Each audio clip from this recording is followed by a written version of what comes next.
Long days, pleasant nights, and welcome to Kingslingers, a Doof media podcast journeying through Stephen King's Dark Tower series and beyond. I am your host, Constant Reader Scott Daly, and I'm joined, as always, by my co-host. He doesn't just touch grass, he eats it. It's Matt Freeman. How's it going today, Matt? Delicious. Lawn clippings and pesticides. And moles, right? Moles, cats, people. Whatever. It's all God loves the grass, or whatever he said. God, yeah, it's all the ingredients of good lawn care is what it is. There you go.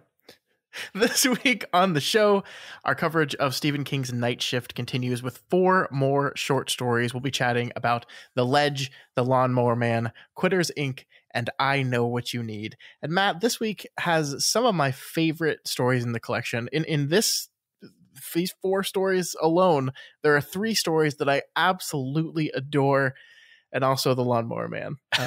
What did you think of this week's reading? Exactly what you said is what I think of this week's reading. That I think this has the highest variance of any of the weeks of reading that we've done, in that it has some really just stellar stories. Maybe my favorite ones in the book, possibly. And then it's got The Lawnmower Man, which I don't think we're going to spend long talking about that. But no, what a little story that one is. What a story, yeah. I mean, I think this is a delightful kind of journey through the highs and lows and everything in between of short storytelling specifically. I agree. Let's get right into it because I'm so excited to talk about 3 of these stories. The first one is The Ledge. This was a story that was originally published in the 1976 issue of Penthouse magazine. Ooh, Nice. That's the Naked Lady one. That is. I mean, I think the other one was also a Naked Lady one, but Penthouse is a more well-known Naked Lady one. I don't think Cavalier magazine was a Naked Lady one. I think it had buxom blondes on the cover, but I don't think there was a bunch of Naked Lady pictures in there. There were strategically covering pieces of the Naked Ladies. I see. Okay. Yeah. But I think this is just a porno magazine, strictly just porn, and also apparently great stories, because I love this story. I think this is probably one of my favorite, if not just my absolute favorite in this collection, and one of my favorite Stephen King stories overall. It is I think it was the one I was most looking forward to revisiting. I was a little nervous about how much am I going to have to say about this story, but I found while reading it that, I actually have a lot to say about the story. I think it's just doing everything that makes short stories great. And it just creates this horrifying tense situation. It's quick. It gets you through the story. It just moves. It's tense the whole time, and then it leaves you with a satisfying ending. God, I love this freaking story. I love it so much. This is like an example of perfect short story writing, honestly. This might be my favorite one of the lot, although I think there are some other ones this week that are going to give it a run for its money. And yeah, I mean, like you just said, a great premise that just immediately hooks you. Yep. Speaking of that premise, we are introduced to our protagonist of the next 20 pages or so, Stan Norris, a tennis pro, or at least a washed-up tennis pro that has been having an affair with a mob boss's wife. The mob boss, named Kressner, has found out about the affair, and he's got Norris up in his penthouse, and we kind of join right in the middle of that conversation. Yeah, Stan Norris is just an extremely strong character from the drop. Yep. His personality just jumps off the page. I mean, so does Kressner's, for that matter, as a villain. This is just a tour de force in how to put clear characterization down on paper. I really love it. I agree. And I think it's not a coincidence that this is, out of all the stories we've covered on this collection so far, The Ledge was published the latest. This is the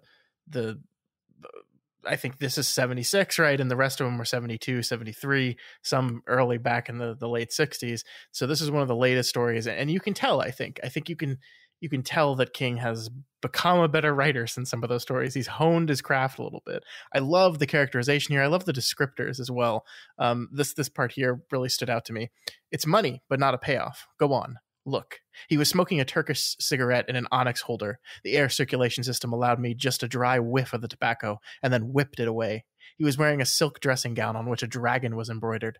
His eyes were calm and intelligent behind his glasses. He looked just like what he was.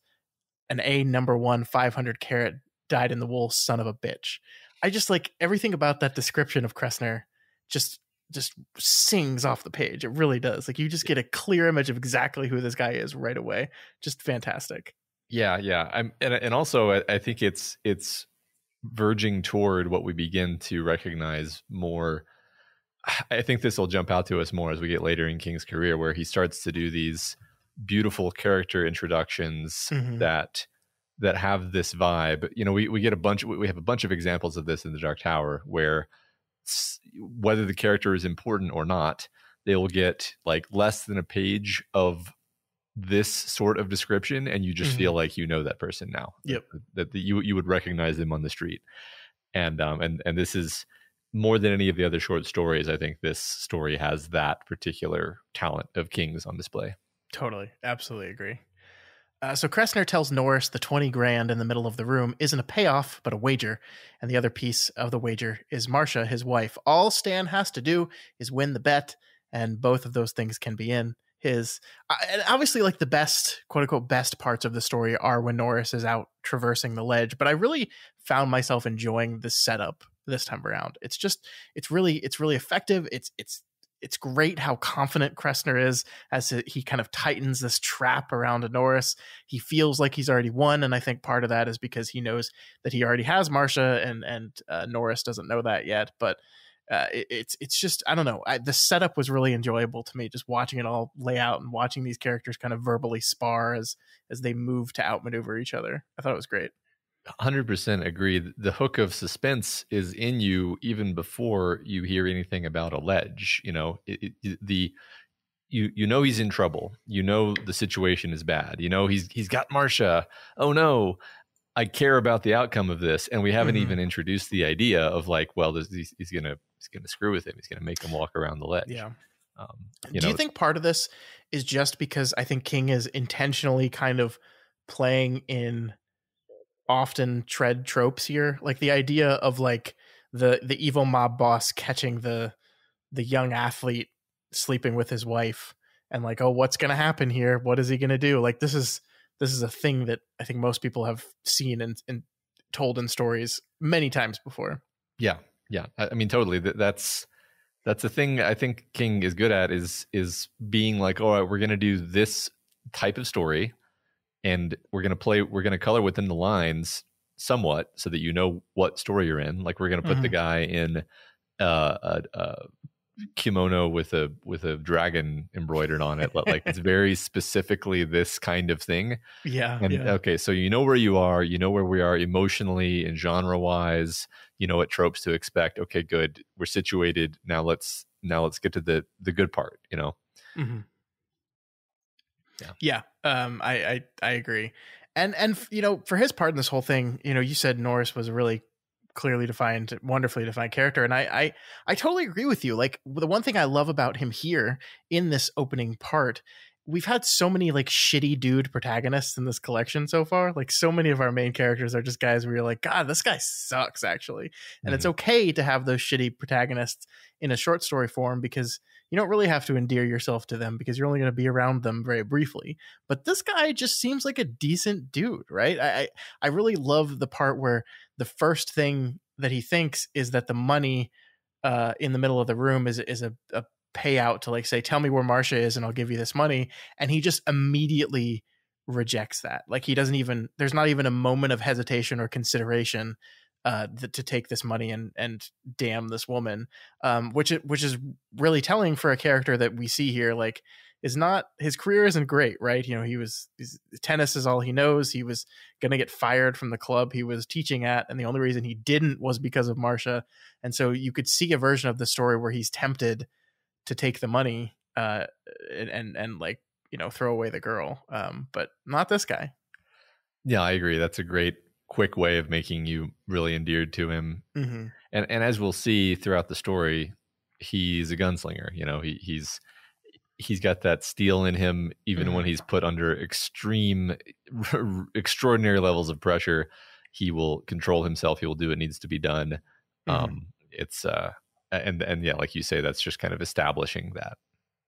Yeah.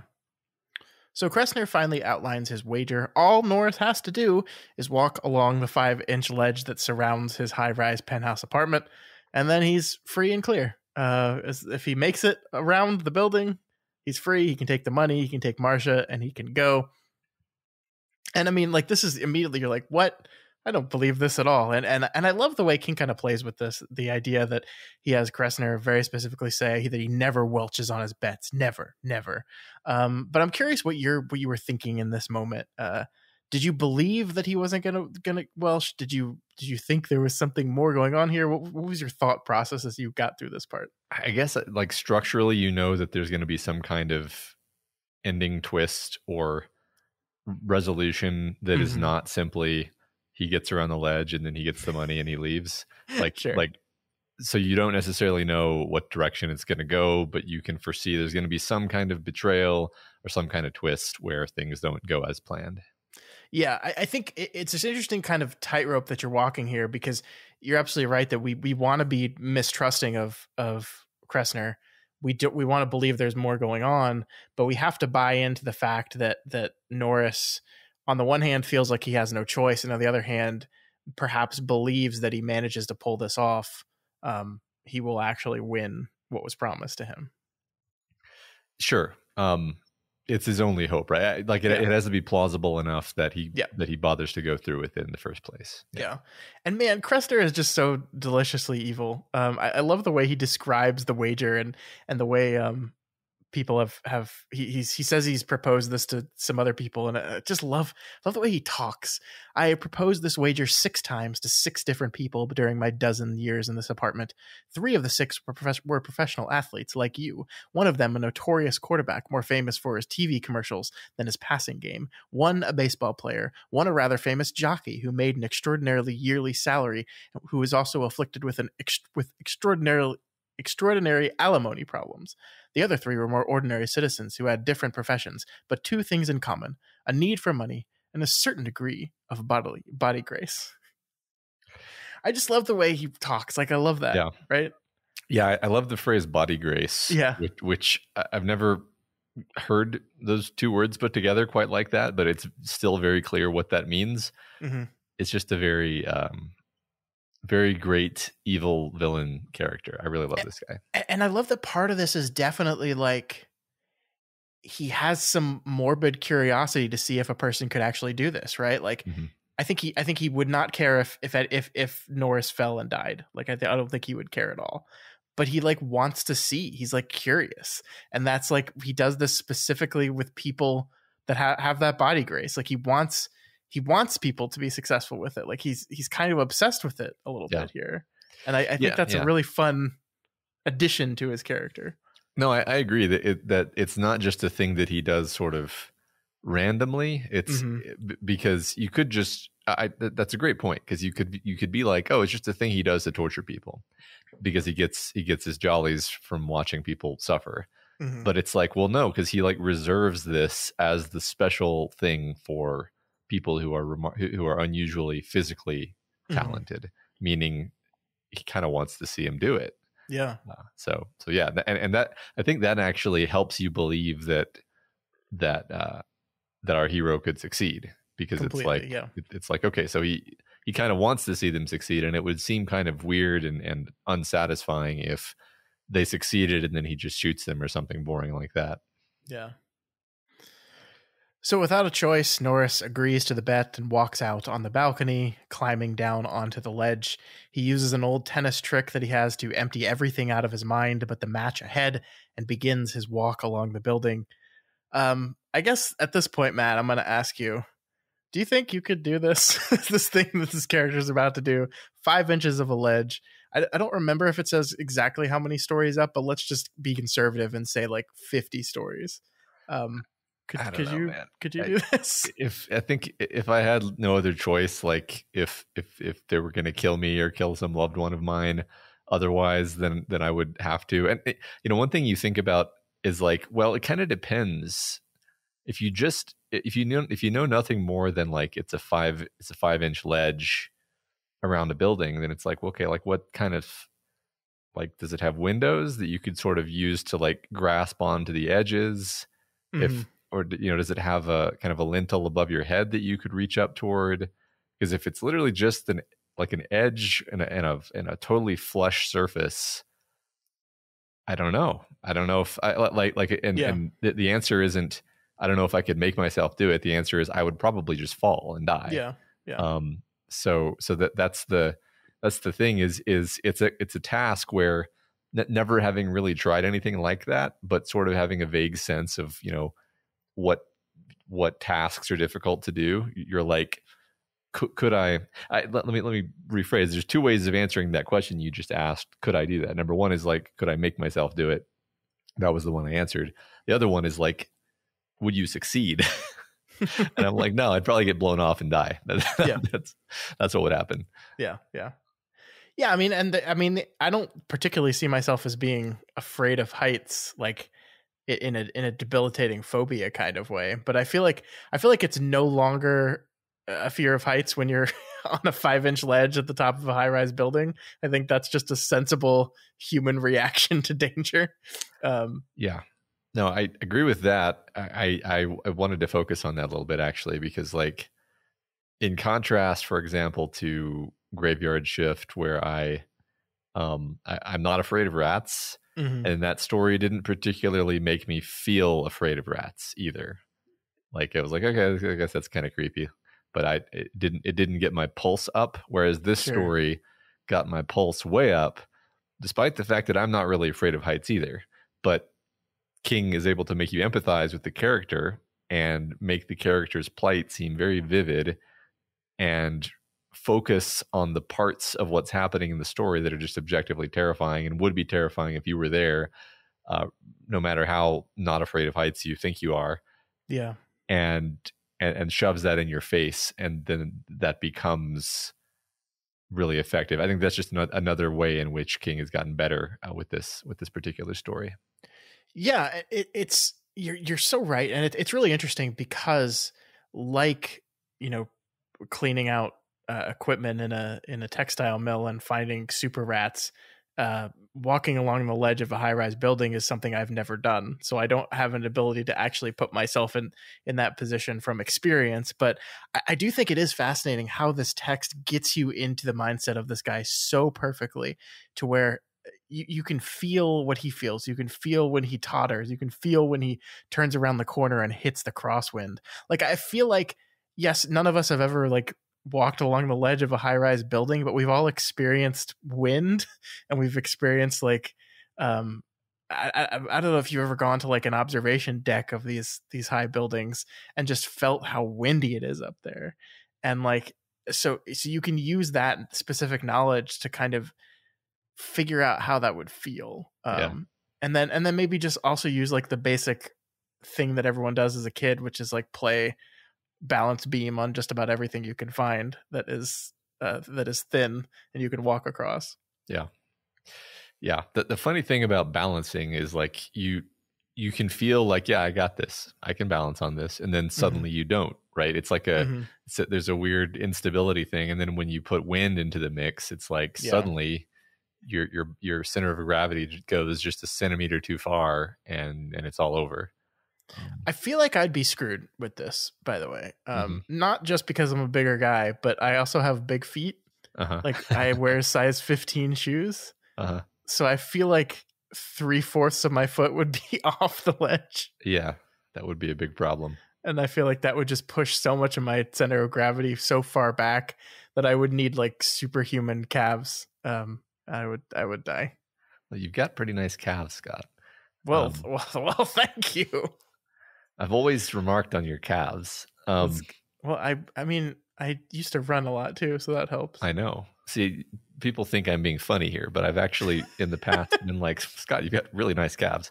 But like, there's like a strategy level of like, how would you go about this? Like, would you try to stay on your toes? Would you turn your feet sideways and kind of shuffle so as to keep your your body kind of flush against the wall, like, and it's like you won't necessarily know which of those was the better idea until you try it and then, fail and die. So you just gotta pick one. That's the biggest problem is, there's no do-overs. You don't get to, not that way. I'll try a different way this time. Right. I like this sentence right here. I turned my head to the left, pressing my cheek against the stone. Kressner was leaning over the balcony, watching me. Enjoying yourself? He asked affably. He was wearing a brown camel's hair overcoat. I thought you didn't have a coat, I said. I lied, he answered equably. I lie about a lot of things. What's that supposed to mean? Nothing. Nothing at all. He's already out on the ledge. He's already made the bet. And King is just throwing little nuggets like this at us. I love it. Yeah, it adds to the tension, right? That's a thing he's doing consistently throughout this whole thing, because like on its face, it's like, okay, you could have, he could have just written this as like, and then he walked around the perimeter of the building and was successful. But obviously he turns this into the meat of the story, where there's little setbacks and little triumphs and extra curveballs thrown in to add to the tension. And this is one of those little things where, maybe you sort of forgot about the greater stakes at play. Well, this guy's going to show up and remind you of the greater stakes at play, so that that's also nagging at you. One clever thing the story does as well is to use a bank clock on the high rise in the distance to kind of solidify you in time. What it does is show you just exactly how long he was out here on this ledge, but I think ends up being like 2.5 hours to get all the way across, which is just a ludicrous amount of time. And so it's just very clever to have our character like constantly looking back to check the time on the clock. I really thought that was a clever device to add to this whole thing. I agree. Yeah, because I don't think I would have estimated that it took as long as it actually seems to take, but that just makes you really appreciate how exhausted he is by the end. So I want to talk to you about this part where Norris makes it around the first corner. He manages the really gnarly crosswind that hits him as he turns, but then suddenly finds himself harassed by Kressner. He's sitting at the window that's just above Norris, and he's got a New Year's Eve noisemaker that causes him to almost fall here. And it's this really interesting moment where he fucks with him. And I do think it's really interesting because the first time I read the story, I was kind of convinced that this would be a thing that he was going to be doing for the rest of the story, that every step along the way, Kressner was going to be there either trying to psychologically mess with him or just do something, bring some more noise or some distraction or something that would make the journey even more difficult. But he drops it after this. We don't see Kressner again until he gets all the way around the building. Yeah. I mean, he's just keeping the source of tension pivoting constantly. Right? And it's like, there's also, if you've, I don't know, I'm going to try to sketch a concept real quick, but like if you've got somebody blindfolded and you're fucking with him because you're evil, doesn't matter, and you like slap him in the face, and then you like wait a minute, you slap him in the face again. Like them waiting for the next slap is itself worse than if you just slap them a third time. So you so like that's kind of what this is, where King has set up this pattern, and now that pattern is another source of tension layered onto everything else, which is really in a sense worse than if he just kept doing it consistently, because now you're just like cringing waiting for it to land. No, I think you're totally right there. I also think this is partially part of this whole thing that Kressner maybe on some level wants to see him succeed. So he doesn't want to mess with him too much. He wants to fuck with him psychologically a little bit to make it harder, but he doesn't want to like open a window and just like throw stuff at him until he falls off the ledge, Yeah, I agree. So Norris makes it around the next corner and then gets attacked by pigeons. I love this line here. They may be occasionally irritating, but they're interlopers in our world. But I was in his, and I was nearly helpless, and he seemed to know it. He pecked my tired right ankle, sending a bright dart of pain up my leg. I love this idea of like, in the normal world, pigeons are just annoyances, but it's our world and we can mostly just carry on. But now suddenly up on the ledge, I'm in this angry pigeons world, and he's gonna let me have it. Yeah, no, it's fantastic. I just feel bad for pigeons normally, but it's like, yeah, you're in my world now, and it's fun because it's in that gray area between absurdity and plausibility. Yeah, because I'm like, I don't know, maybe a pigeon would get aggressive. I mean, a lot of birds do get aggressive if you get near their nest, so why not? so one of the things in my constant effort to read too much into things, I was thinking a lot about this idea that like the situation created here is that there's a mama pigeon and there's a dada pigeon, and and he's walking through their place. Mm-hmm. He is entering their abode and messing with it, and so they're attacking them, they're lashing back. And isn't that kind of like what's in a certain way happening here with our characters as well? That that Norris is this guy that kind of came into this house and said mine to this guy's wife. Mm-hmm. So I'm wondering if there's like a similar beat playing here with these birds as well. I don't know. I think I'm reading too much into it, but it occurred to me. I mean, it kind of occurred to me too, but I couldn't make anything really click together because you could flip it around and you could be like the man and the woman are Norris or the man and the woman pigeon rather are Norris and Marcia, but it's like, what does that mean?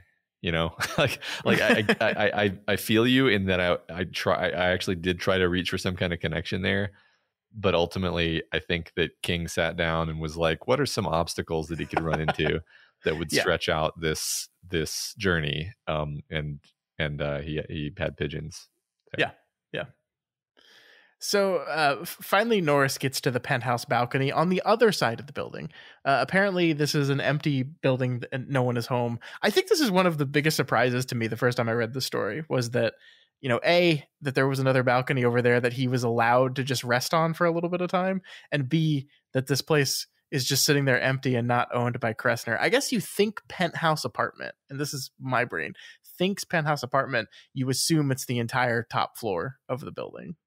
Yeah, I did assume that. I assumed that he owned the whole floor of the building, and I was so my expectation at this point was actually like he kind of takes a breather, right? And I was like, oh, Kressner's gonna, he's gonna succeed, and then Kressner's gonna say, hey, good to see you. You got back, but you cheated, so I'm gonna kill you. And then he's going to be like, I didn't cheat. He's going to be like, you did not go around the entire perimeter of the building. You went onto the balcony, which is not what I meant, obviously. How are you supposed to get around the balcony without climbing on the balcony? So doesn't he go on to the balcony itself? Yeah, but yeah.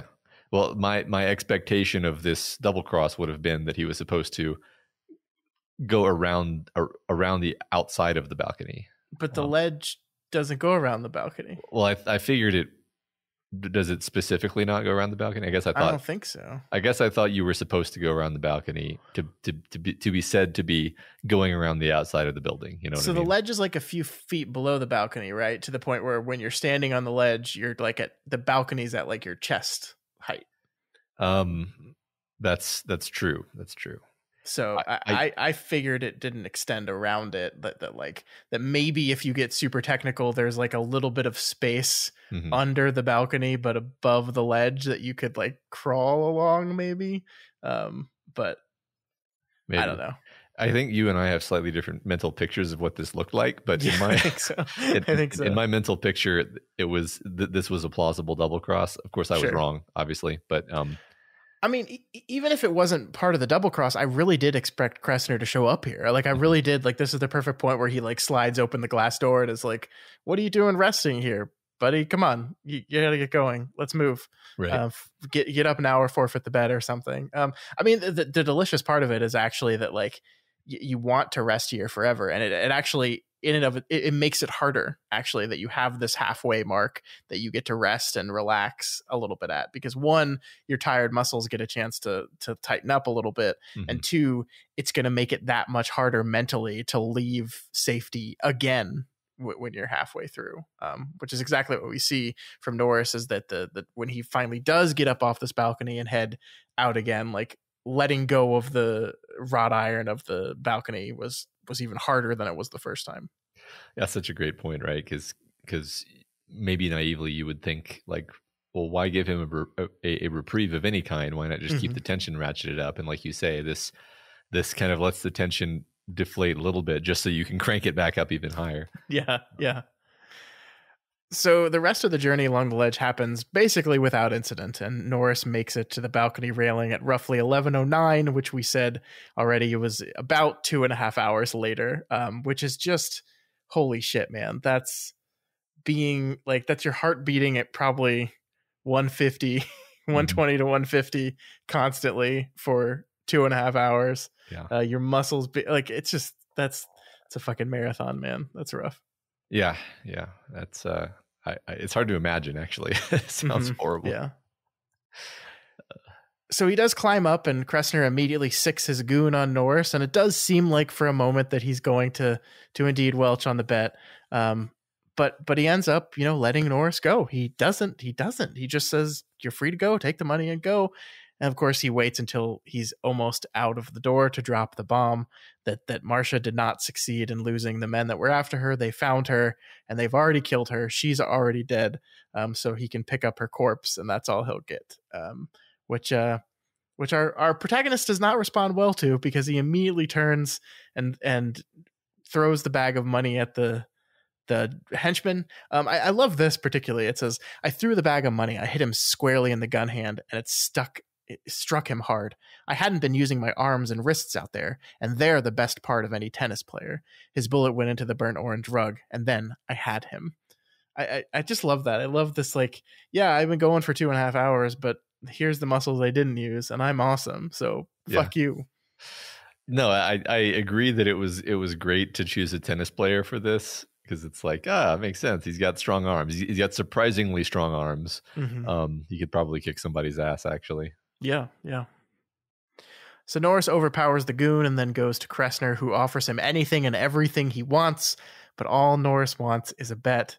He tells Kressner to walk along the ledge around the house, and he'll let him live. And that's where our story ends. I love this ending. I love it so much. Was that a scream? I don't know. It might have been the wind. It doesn't matter. The bank clock says 12:44. Pretty soon I'll break into the other apartment and check the balcony. But right now I'm just sitting here on Kressner's balcony with Tony's .45 in my hand, just on the off chance that he might come around the last corner with his dressing gown billowing out behind him. Kressner said he's never welched on a bet, but I've been known to. What an ending. What is utterly satisfying story, Yeah. Like, I guess a part of you has a pang that Marcia is dead, but it's just but this is like the perfect ending for this story. Yeah. It's great. I love it. I love the story so much. It's so fun to read. It's deliciously tense. It's just expertly well written. It's like one of those things where you're just like, I completely understand why someone at a magazine read this thing and said, yeah, we got to buy this thing immediately. Yeah, totally. So from here, we move on to The Lawnmower Man. The story originally appeared in the May 1975 issue of Cavalier magazine. And this is words on paper. The question, this is one of those ones where, like, King has to know this is just a silly little non-thing that's not actually... It's nothing. It's basically nothing. And like, I wonder if King ever sent off some, like, imagine this guy, he's young in his career, even in 75. I think Carrie came out in 74, perhaps. I'm not sure if I'm remembering that correctly, but he's still really early in his career. He's sending out probably hundreds of these things to every magazine, just sending out story after story after story and getting rejection after rejection after rejection. And then one day he gets a letter in the mail, and it's an acceptance letter. And it's for The Lawnmower Man. And you got to wonder if he's like, really? Yeah. That one? Uh-huh. That one? I agree with you. We like to be charitable here on this audio program that we run. Sure. But this is just not a good story. Like, I can't find, maybe a better man than me could find the core of the story that is actually genius. But I suspect that even Stephen King knows that the story doesn't have one of those. No. It's kind of the ultimate, like, he had an idea and he tried it out, and it obviously didn't work, and he couldn't see any other way to do it, and so he just put it in an envelope and sent it off anyway. And then, like you said, he shockingly got an acceptance letter, and then probably took a walk and was like, what? And then he invented Richard Bachman, because he was like, obviously my fame at the one story I've written and published at this time. Actually, I think Salem's Lot might have been published at this point also, but my fame is leading these people to publish these nonsense stories that aren't very good. And so he has to invent Richard Bachman to see if that's why people are publishing his thing. So I'm making this up entirely, but I like that we can thank the Lawnmower Man specifically for the existence of Richard Bachman and the story we're going to be covering here in a couple weeks. Yes. And Carrie came out in 1974. Just yeah. Okay. So he was. So I mean, you could see a version of this where like he maybe sent the story to them in like 1973 or 1974, and they just were like, "Yeah, we'll hold on to it." And then 1975 rolls around. This guy Stephen King sells a book. He's really not very well known at all yet, but he's a published author, and so they're like, "Yeah, we'll throw you a bone. There's some people that might recognize this name and buy our magazine." That's a plausible story, actually. So anyway, the Lawnmower Man tells the story of Harold Parquet, who, after the neighborhood kid he hired to manage his lawn inadvertently drove over a cat, kind of lets his lawn go a little bit. Matt, as an almost middle-aged dad and homeowner like I am, I can assume that for you, having to witness this man let his lawn grow wild and ugly was some of the worst horror you've ever experienced in this book so far. So I just want to ask you here at the beginning of the story, how are you doing? You okay? You man, okay? No. This was the roughest of all the stories for the reason you're describing. You know, you make fun, you laugh, but I think young me would be shocked at how much stress is caused by my fucking lawn and the weeds and the grass dying or growing patchily and trees struggling. I hate it. Yeah, I hate it. It's awful. We just like redid our lawn last year, and it's grown back except for in like 3 patches where it's just dead. I'm like, why is this dead? Yeah. Why? I watered you just like the other parts. Why are you doing this to me? I'm just gonna dump rocks on the whole thing. I think the funniest thing about the story to me, like in an actually like this is funny, not just like I'm laughing at the book, is that the comical degree to which he lets the lawn go. Like it's a hilarious mess. It's like children are like wandering into the grass to hide. It's not just like the grass got a little bit long. It's like it's become an over the top wilderness of lawn. And the story is funny, actually. Like that's what it has going for it. Is it's got some humor in it. Yeah, and like he waits till July to call this Lawnmower Man, and like it's mid-April here in Texas. Yeah, and if I'm not mowing my lawn once a week, it's getting overgrown. Yeah, in April. So like by July, yeah, it's gonna be insane. Yeah. I mean, I'm sure his neighbors are going crazy. Yeah. Yeah. It would drive me insane if my next door neighbor was just letting their lawn go like this. Me too. So Harold calls up a number he sees in the newspaper and is shocked to find a professional voice on the other line. And I love how like quaintly 70s this is, Matt. Like this idea that a professional lawn service that would have a secretary is so weird to him that it like starts making him feel uneasy about this whole thing. I don't know. Like that's all that exists around my area now is like these professional services that like you book through online and all these things. Yeah. I mean, there are still probably like high school kids that will do it and stuff like that. But like there's so many big corporations that all they do is lawn mowing. Mm-hmm. Yeah, I agree. It is kind of funny to think about. So the man comes promptly that afternoon, and we see right away that there's something odd about him. He says, "No sweat, buddy, no strain. Great, great, great." The Lawnmower Man grinned at him with 1,000 traveling salesman jokes in his eyes. "The taller, the better. Healthy soil, that's what you got there. By Circe, that's what I always say." And I love his reaction, by Cersei. Like we have been shitting on the story a little bit, right? It's not very good. I don't think it's very good. I don't think anyone in the audience is going to be like, no, this is the best story Stephen King's ever written. But it is goofy and fun, right? I like, there are parts of the story that I genuinely enjoy that like made me laugh. Sure.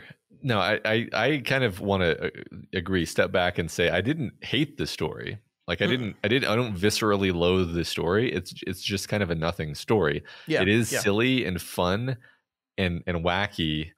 And it's mostly just comedy. Like a lot of the story, I think we're going to talk about this in a minute actually, but like a lot of the story is just making fun of the protagonist. Yeah. And what an idiot he is.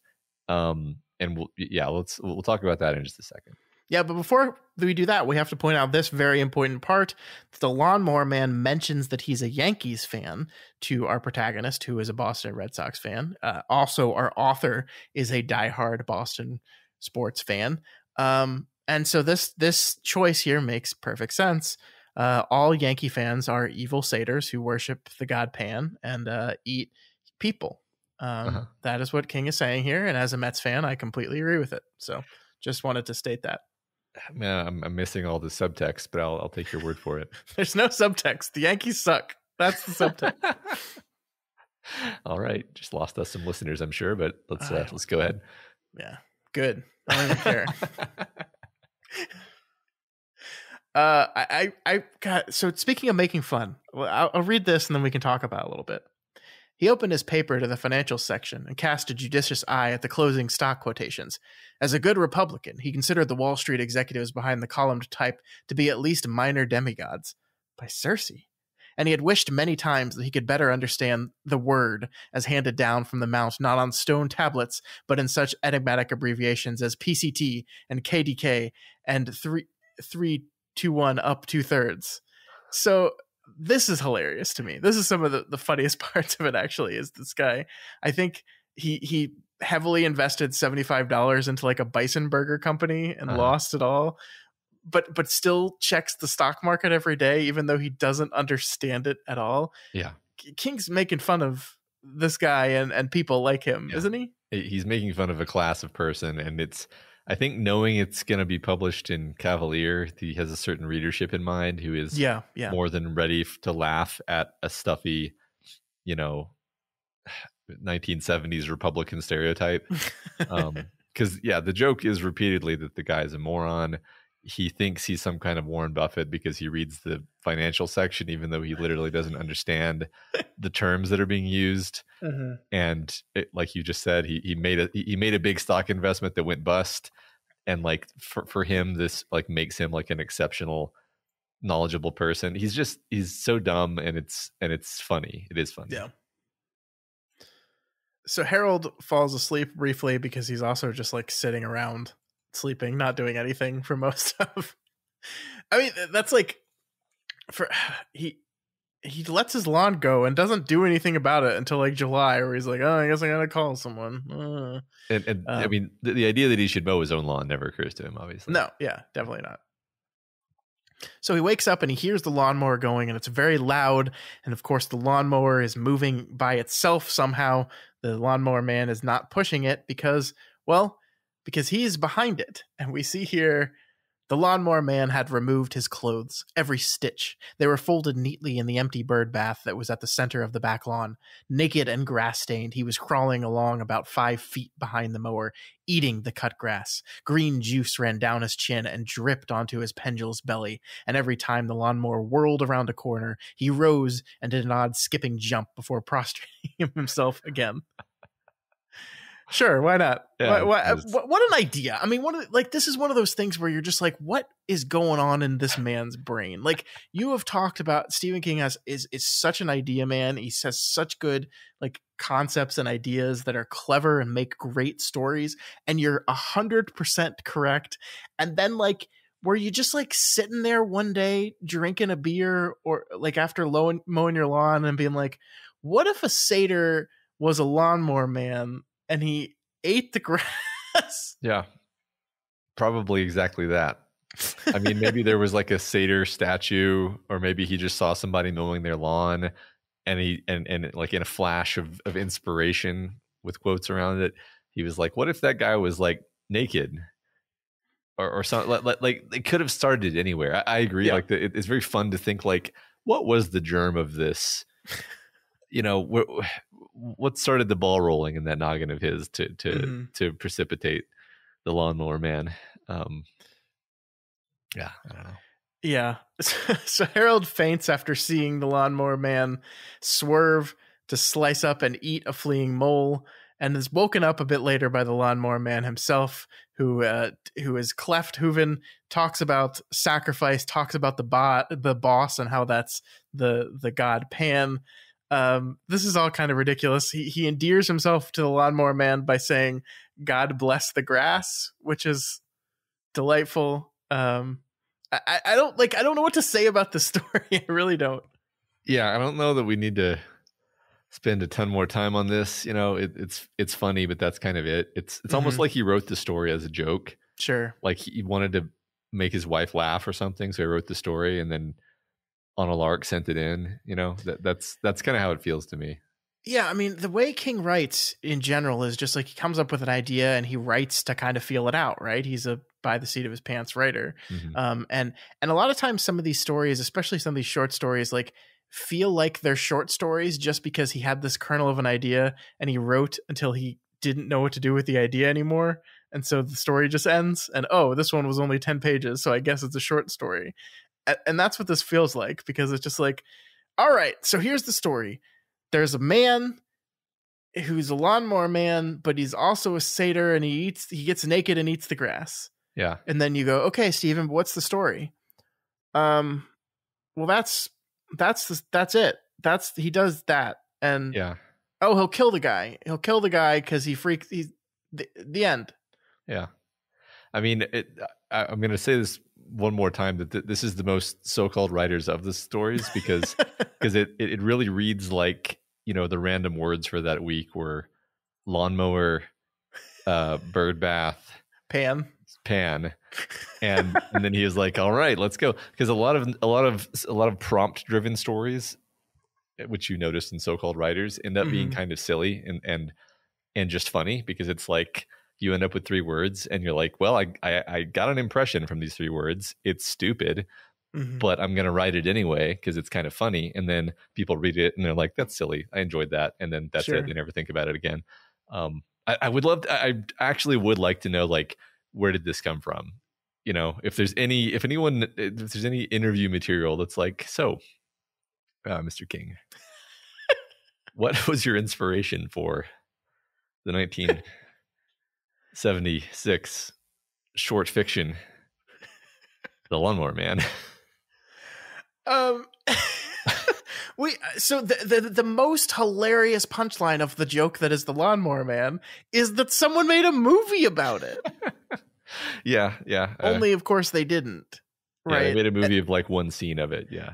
And this is kind of what I wanted to finish our brief discussion of the story about, is at least talking about the movie, because for those of you that have not listened to our other Levels of the Tower episode talking about the Lawnmower Man from a couple months ago, this is a movie, Matt, that was kind of important to your childhood in a lot of ways. Yeah, somewhat. I watched this movie as a youth. Had fond memories of it. It's actually not a good movie, but no, it's very different. Obviously, the only thing that's really maintained is the idea of a telekinetic lawnmower chasing a man down. That's literally it. Yeah. It's like at the last minute they're like, oh shit, quick, make him use the lawnmower to kill this guy for some reason. Yeah. I guess there's also like, so the idea that like after the guy is murdered by the lawnmower in the movie, the cops are weirdly blasé about everything. Yeah. And that's sort of what happens at the end here, where the cops show up and they're like, they're also almost like comedy parodies of the way cops behave. Yeah. They're like, oh man, that's really fucked up, but hey, this fresh cut grass sure smells nice. Yeah. What a beautifully cut lawn. Yeah. Right. Yeah. I mean, I think it is almost poetic that like the final beat of the saga that is the Lawnmower Man is that someone optioned a movie out of it and then made something that was not like, imagine a man who got the acceptance letter and didn't believe that someone actually published the story, then wakes up one morning to find someone has bought the rights to make a movie out of this thing, and he's like, you've got to be fucking kidding me. Well, and then he has to sue them over the movie. I bet he wishes he just never wrote the story. Probably. Although I guess he did win that suit. So he did. I mean, and that's an interesting point too, right? Like he decided to sue them over his name being on this thing because he's like, hey, this isn't my story at all. And like, good point, Stephen, but does that matter? It's not a good story. Sir, we couldn't have possibly made that into a movie. You had to have known this when you agreed to sell us the rights, that there's no way we could have actually. Oh man, that's the Lawnmower Man. We don't have to talk about that one anymore, especially since the next two that we have to talk about are just absolute bangers. Sounds good. All right, so let's move on to our third story, Quitters Inc. This is, I think, the first story for us that had not been previously published before this collection. Now, technically, Jerusalem's Lot, the story that started this collection, was also never previously published, so it's not technically the first one in the collection that hasn't been, but in this round of our coverage of it, this is the first story that had never been published before. Okay, sounds good. And I love the story. I really do. I love the story a whole lot, but I also find it really fascinating in a lot of ways. And it was really fascinating for me to break down because I feel like King makes a lot of choices in the direction of the plot of the story that surprised me, in that I didn't think that would be where you would go with that setup. And I guess to talk overall, it's a story that I think is trying to say and do a lot of different things. I find it really interesting that we set up this delicious idea of, a 10 strike system. And from a conflict perspective, our character has one strike and then he never does it again. And then the story ends. Like, it's a good story. Like, I love the story, but it's just surprising to me that we didn't dive into that system of cruelty in more detail. Well, I think this is maybe the most literary of the stories that we've read. Okay. The one that's the most saying something out of this collection that I can think of. It's a good little story. It's got some strong character work, but it's not really narrative driven. It's really about this idea I think the King wanted to get across, and that's why I like it. Is it really left me kind of scratching my head, like in a good way, being like, is that really the way people are? And I couldn't say like yes or no, which is kind of a fun place to be left in. Yeah, no, I think that's a good point. I definitely think it's a story that is thinking about the theme more than the plot a little bit here, which is, it's not that that's unusual for King. It's just a little bit different, especially when compared to some of these other ones. Yeah, definitely. I mean, I would say typically a short story is going to be more in the narrative driven axis of things. Sure. Yeah, no, that makes sense. So our story begins with our protagonist, Dick Morrison. And I don't know about you, do you think this was intentional? One of the biggest cigarette manufacturers, tobacco manufacturers in the world is a company called Philip Morris. So do you think naming him Morrison is intentional? I feel like it is. It didn't occur to me, but it sounds super plausible. Yeah. So Dick Morrison is meeting a familiar face at an airport. His friend looks great, and he looks like shit. And it's all because of smoking, Matt. It's because of smoking. Jimmy, his friend, tells him that he found this special place that cured him right away, and that he hands him a card for Quitters Inc. And that's kind of our inciting incident to this whole thing. And I love this part, especially in retrospect, future context. He asks him, "Did you put on any weight?" For a moment, he thought Jimmy McCann looked almost grim. "Yes, a little. Too much, in fact. But I took it off again. I'm about right now. I was skinny before."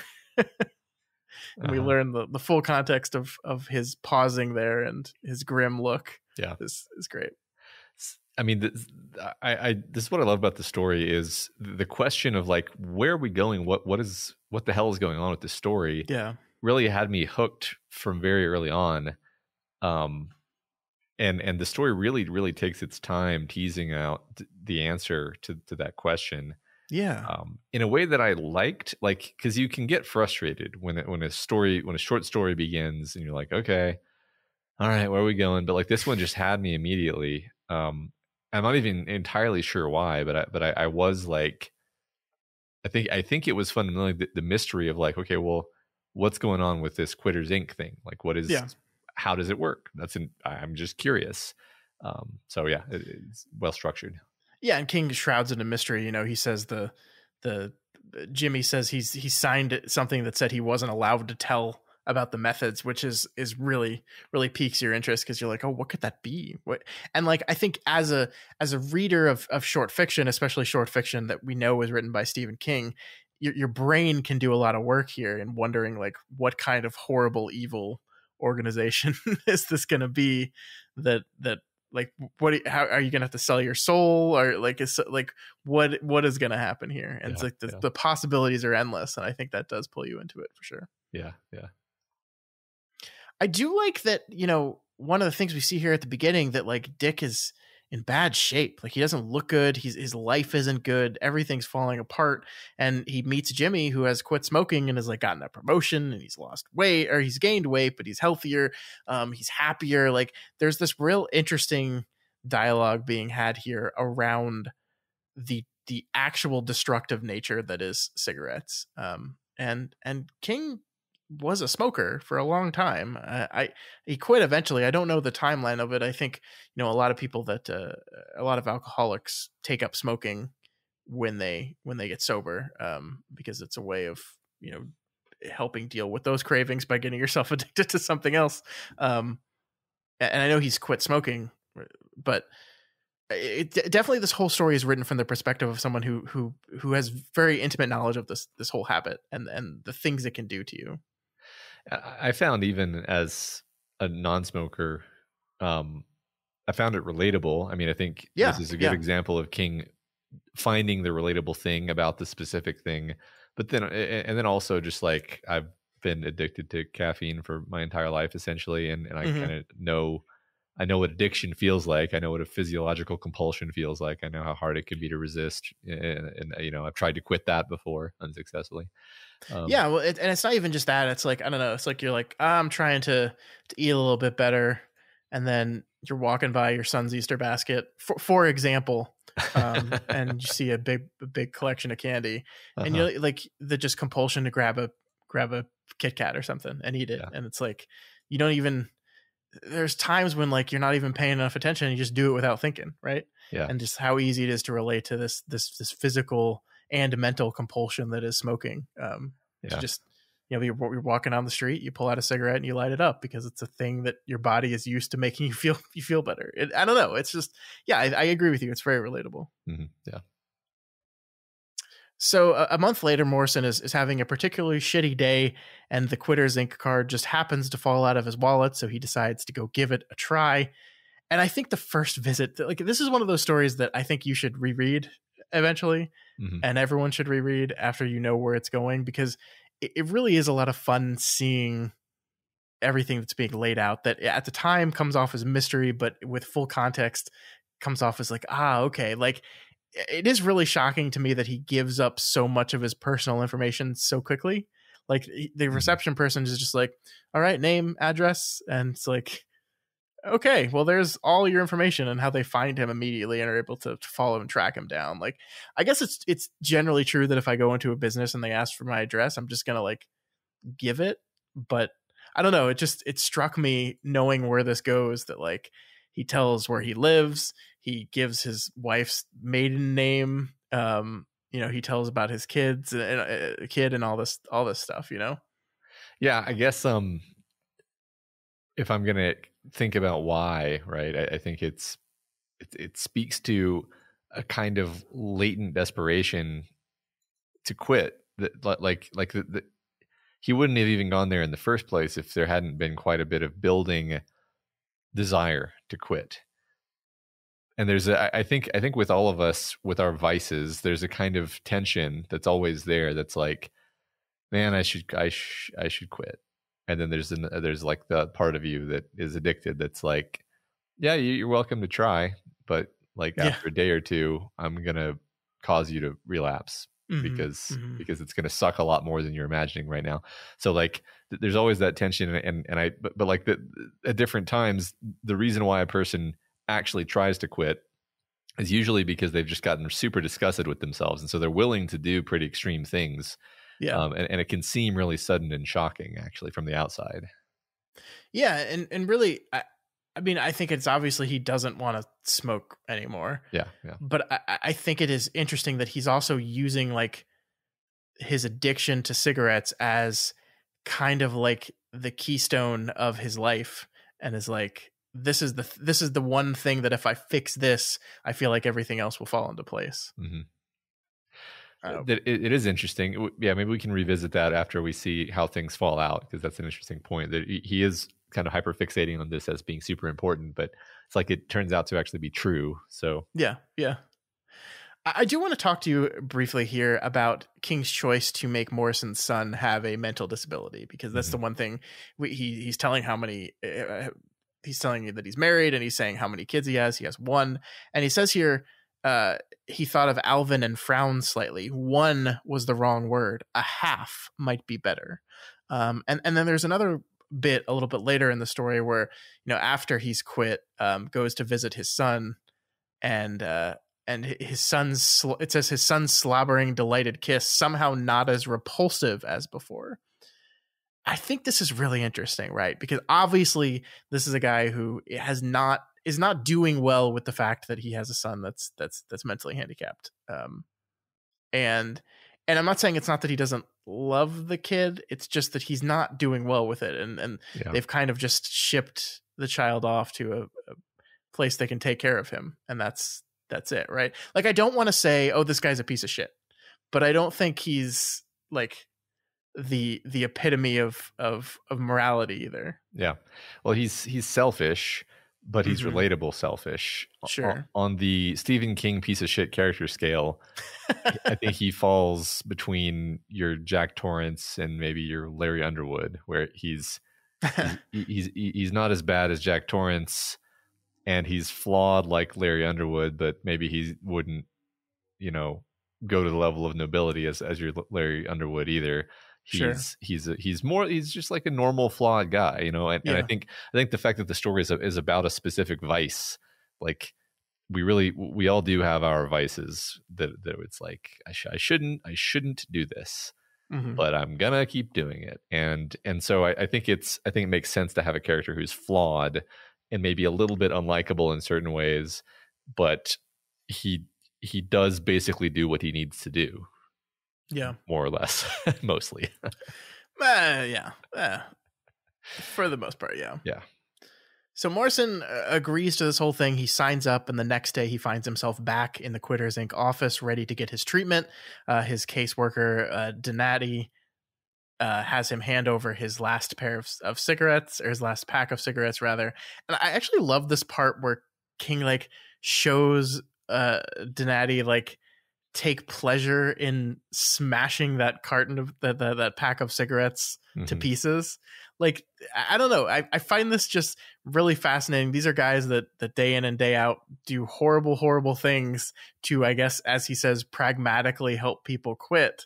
And he just takes delight still in killing these death sticks, you know? Yeah. It's great. He's totally psychotic, and it's wonderful. I love him. I love this character.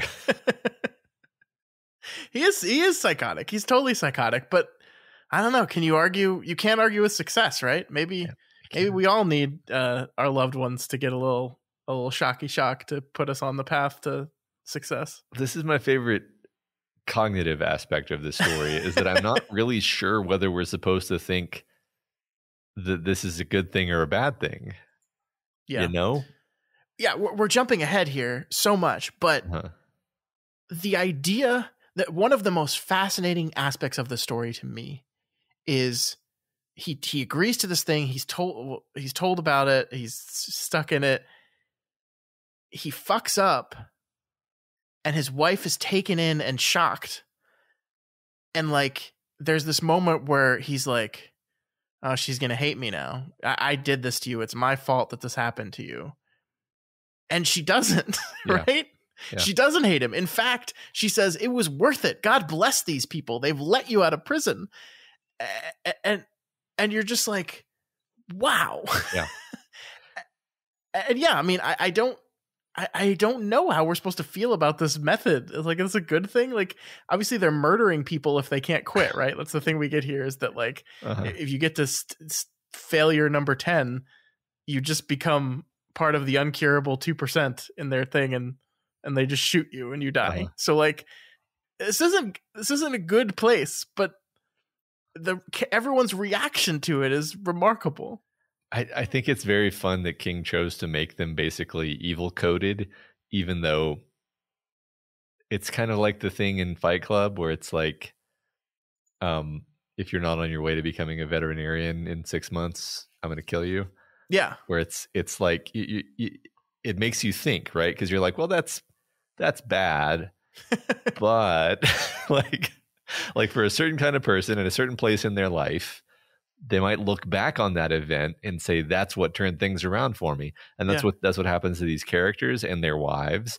So the wives thing, like you were just talking about, is very important, because that's like the most interesting thing to me as well, is the fact that the loved ones are like, they're almost grateful for the opportunity to like help their husband quit by being the whipping boy. And then it's like, my husband is showing his love and devotion to me by his willingness to suffer. And yes, he slipped up that one time, but I'm doing my part to help him, and he's sacrificing for us. And look how much weight he's lost. And yes, I did lose my little finger, but like, a wife has to make sacrifices for her husband, and he's making sacrifices for me.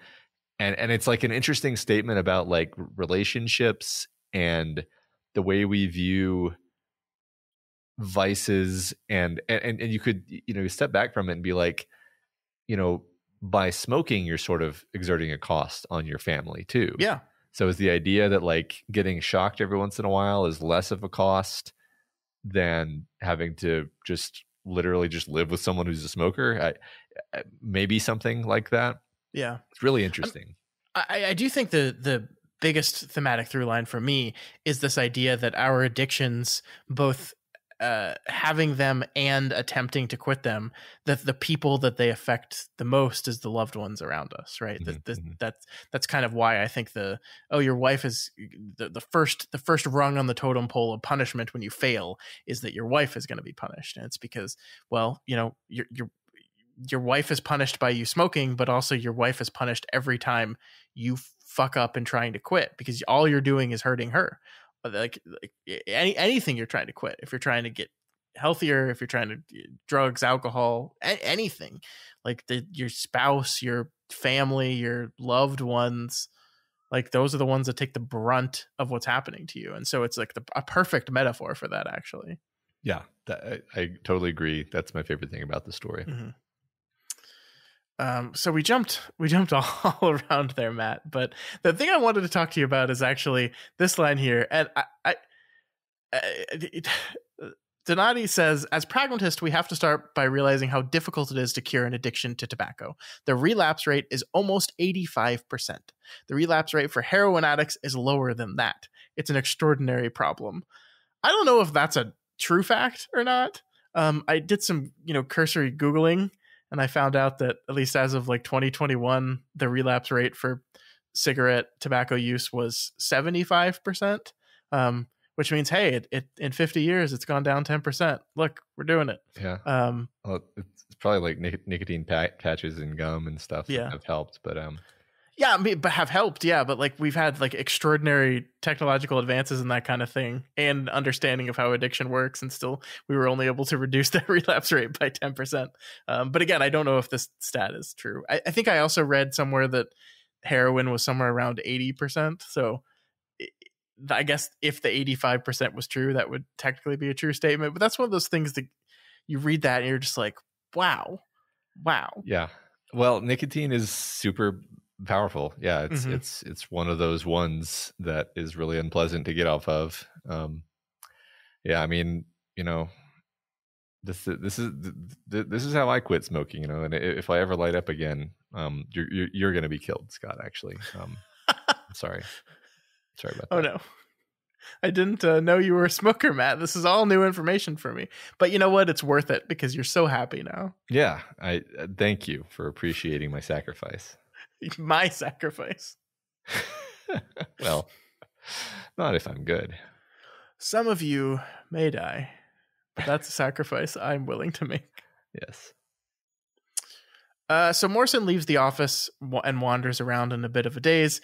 He eventually returns home to a wife who is happy to hear that he's quit smoking, but is kind of doubtful he'll stick with it. And I think that's another interesting wrinkle in this story, Matt, is how many times King has people show their lack of faith in our smoker character to quit smoking. Like his wife doesn't really buy into it. When we go through that scenes from the life of Richard Morrison section, everyone around him is like, I'll give it a week. Yeah, we'll see. And some people are even like peer pressuring him. It's really interesting. And I think this is an intentional choice to like show one of the struggles of addiction is that sometimes the people around you don't have your back with this, or at least kind of roll their eyes and write you off, at the very beginning. Mm-hmm. Yeah, definitely. I think many of the times that I successfully quit caffeine for a period of time were broken by, going home to my parents' house or something and having them be like, you want your standard caffeine injection in the morning? Of course you do, dear. My strategy to quit caffeine, Matt, is I've decided not to put creamer or sugar in my coffee anymore. I'm just having it black, and I'm drinking a lot less of it because it's gross. It's real gross. I think at this point in my life, I don't even drink that much. But if I don't get the amount that I need, then it's bad. And it is funny to me how like I've always thought of this as fairly innocuous and just kind of a thing, it's neither good nor bad. But like when I say to my kids, like, okay, hold on, before we get started on this trip, I have to stop and get some coffee or I'll get a horrible headache. And they're like, that's bad. Yeah. I definitely get caffeine headaches when I don't drink enough, for sure. Yeah. All right. So yeah, we go through this kind of scenes from the life of Richard Morrison section and weeks go by and he's doing good, right? He's not smoking. It's working. And I think this is a remarkably effective technique because if you told me that every time I walked by my son's Easter basket, if I took a piece of candy, someone would beat the shit out of my wife, I probably would not take the candy. So good. It's working. Yeah. But finally Morrison comes up against something he can't overcome, the worst thing possible, the worst thing any of us can ever imagine, a traffic jam. He gets stuck in traffic and he opens the glove box and in there is a pack of cigarettes. And I love his initial reaction to this, Matt, is like, it's really my wife's fault anyway, because she left them in there. Which is the perfect grasping excuse of an addict, right? Yeah, and it's a totally believable way of having a little slip where you're just like, you're desperate, you're frazzled, and you're just like, it doesn't matter. And like you forget yourself, Yeah. And of course they find out. That's one delightful thing I love about this. We didn't talk about it, but that first night where he goes into his study and is like looking at the pack on his desk and thinks he hears movement in the closet of his house and is like, there's no way there could be, like, this is one of those things where there's nothing supernatural about this story at all, but it's just the absurdity with which we're actually running this business. Yeah. Like in a real world, just like is just insane, right. and I kind of love it actually. Yeah, right. Because in the 70s, it's not like there's a little pinhole camera in his car. I'm pretty sure that wasn't a thing. I mean, maybe there were conceivably such a thing, but you would have like a recording unit in the trunk or something, right? Like so the point is to have this level of surveillance is not really something that would be plausible. But so the idea is like, well, they just have people everywhere. There's just always people watching you. There's just a guy in a car next to you in traffic watching to see if you smoke. Yeah, exactly. Yeah. And of course he is seen right away. He is discovered. He gets a call from Donati, who says, very professionally and psychopathically, "Does 5 work for you? And do you have my wife?" "Yes, of course." And I actually, God, there's so many things to love about the story, Matt. I love this line right here where he's screaming at Donati, telling him that he hopes he burns in hell as he's performing electroshock therapy on his wife. He says, "Let that be a lesson to you, Mr. Morrison. When a romantic tries to do a good thing and fails, they give him a medal. When a pragmatist succeeds, they wish him hell." This is another interesting thing to me is like, once again, not being sure whether this is supposed to be evil or not. Cause, like for example, I think it's really interesting that it's hard to sort King's characters over the years into like romantics versus pragmatists, because I think not all romantics are good and not all pragmatists are bad, and vice versa. Like I think a gunslinger archetype character has to be a bit of both. They do have to have a bit of that romanticism in them to bother in the first place, but then very often they can be very cold-blooded. And so I don't know. I love the ambiguity of it, I guess. Yeah, I mean, I largely, I think, outside of the themes that we've already talked about, I think this is just a commentary on how fucking hard it is to quit something. That the only way that a creative author can see to successfully quit something at a high enough level of 95% success rate is, we're going to have this creepy psychotic organization that is going to have a person hiding in your closet in case you think you're going to have a cigarette. And if you do, they will beat the shit out of your loved ones. They will go to where your mentally disabled son is staying and beat him up. So you'll quit. And that's the only rational way I can see that a person could successfully quit an addiction like this. Like, yeah. I mean, you can imagine, cigarette addicted King sitting there going like, I wish somebody would do me this favor of putting my family at risk, which would force me to actually quit. Well, it's just the kind of thing. It's just like mandatory accountability. It's the thing where like you think about all these Hollywood actors who like do insane workouts to get in Marvel body shape, right?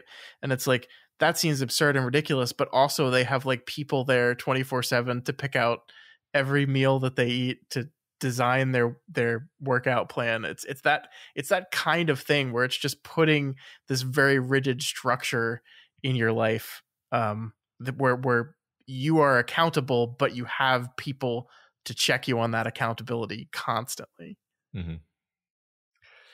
Yeah. It's it reminds me of like BeMinder and Stick, these like services where you can sign up to say like, if I break this deal, then you donate this money that's held in escrow to some cause that I absolutely hate. But it's like, that's such a weak, like as kind of bizarre and weird as that sounds, that's such a weak tool compared to omni surveillance by insane monsters. Yeah, I think this would work on me, I think. But I love what you say about, are we supposed to feel good about this or not? I think these are just, it's an evil organization that is doing good. How about we say that? Yeah, that's great. I love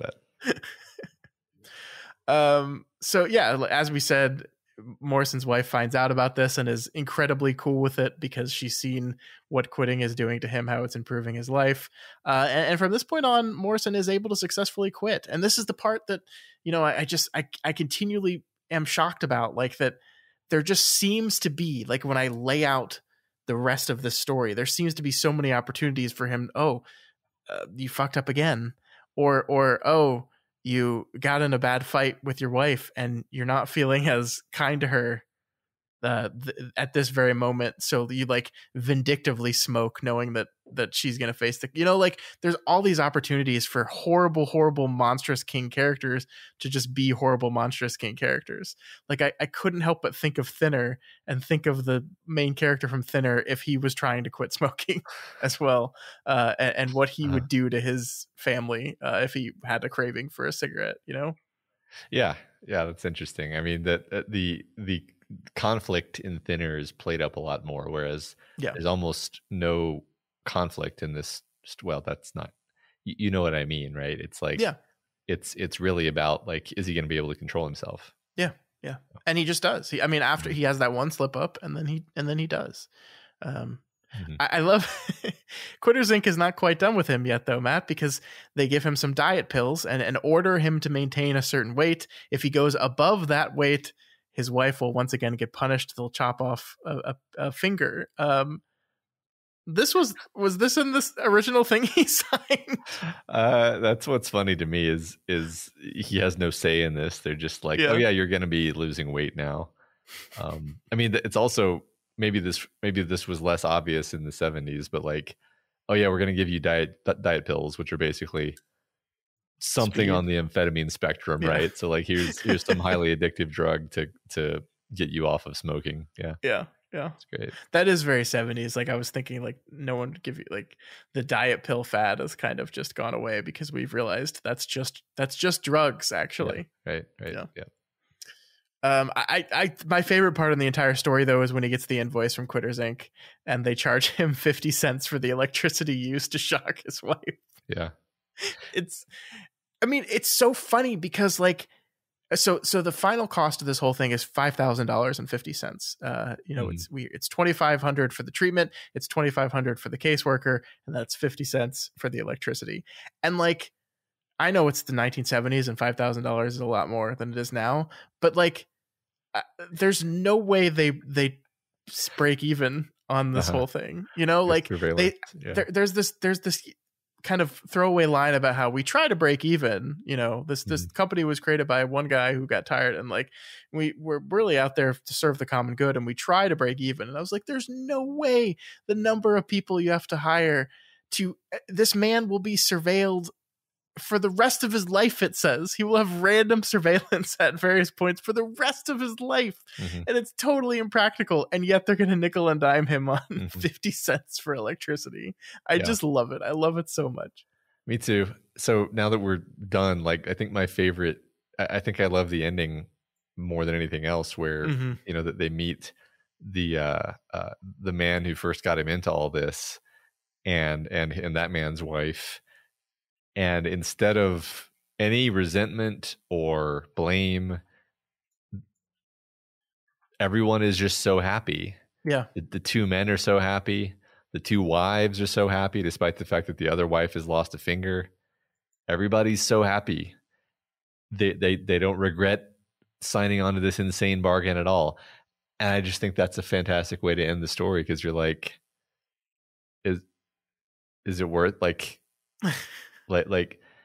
is that what we demand of each other? Like, because I went very like meta with this, not just about smoking, but like, does it really make your loved ones happy just to know that you're willing to sacrifice for them, and to have this like network of sort of mutual sacrifice, and that's what people actually want out of their relationships.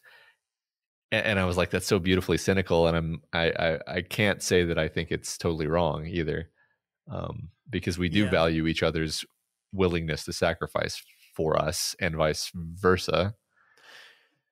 Yeah, I mean, I agree. I think thematically it works really well. This idea that like your spouse is kind of forced to witness these things that you do that destroy yourself, and like really is most often powerless to stop you from doing it. Like they can try to, you know, like try to help you, try to say, hey, you need to quit, try to support you in your efforts to do that. But ultimately, like whether or not you're going to quit smoking or quit any addiction is up to you and only you at the end of the day. And so the spouse is this person who's entirely passive in the thing, but has to watch you destroy yourself. And so this idea that this gives them some agency in it, even if it's just, I know that just by existing, I am I am helping provide the reasons to stay off of the thing, you know. I mean, it's literalizing the statement that he says to his wife when he gets home right after quitting. It's like, well, why are you quitting? It's like, well, I'm doing it for you and for Alvin, and that's true in a much more literal sense in this story. That's great point. That's the element that I was missing there, because that's exactly what it is. It's like the reason the wives are happy is because they're like, look at what he was willing to do for me. Mm-hmm. That means he really loves me and really cares, right? That it's like a proof. And then it almost goes the other way, because it's like the man gets to be like, well, she was willing to suffer for my failures, and that makes me like appreciate her even more.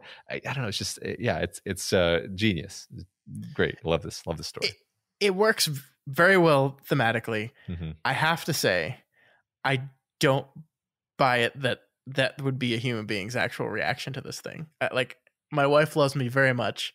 If she was kidnapped and electrocuted, and I told her it's to help me stop eating candy all the time,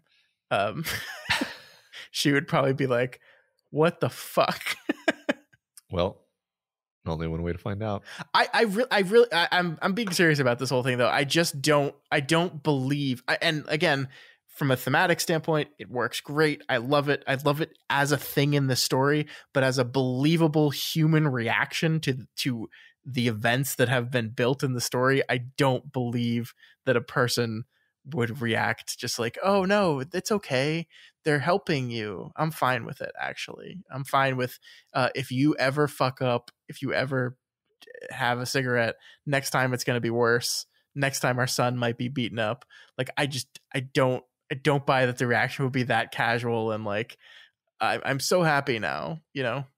Yeah, no, I mean, yes, I think that this story is basically magical realism functionally. Sure. Because as you pointed out, it's not really practical to do this level of surveillance.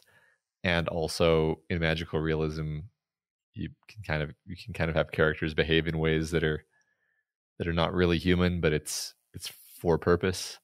I'm fascinated by the suggestion that maybe they would react this way.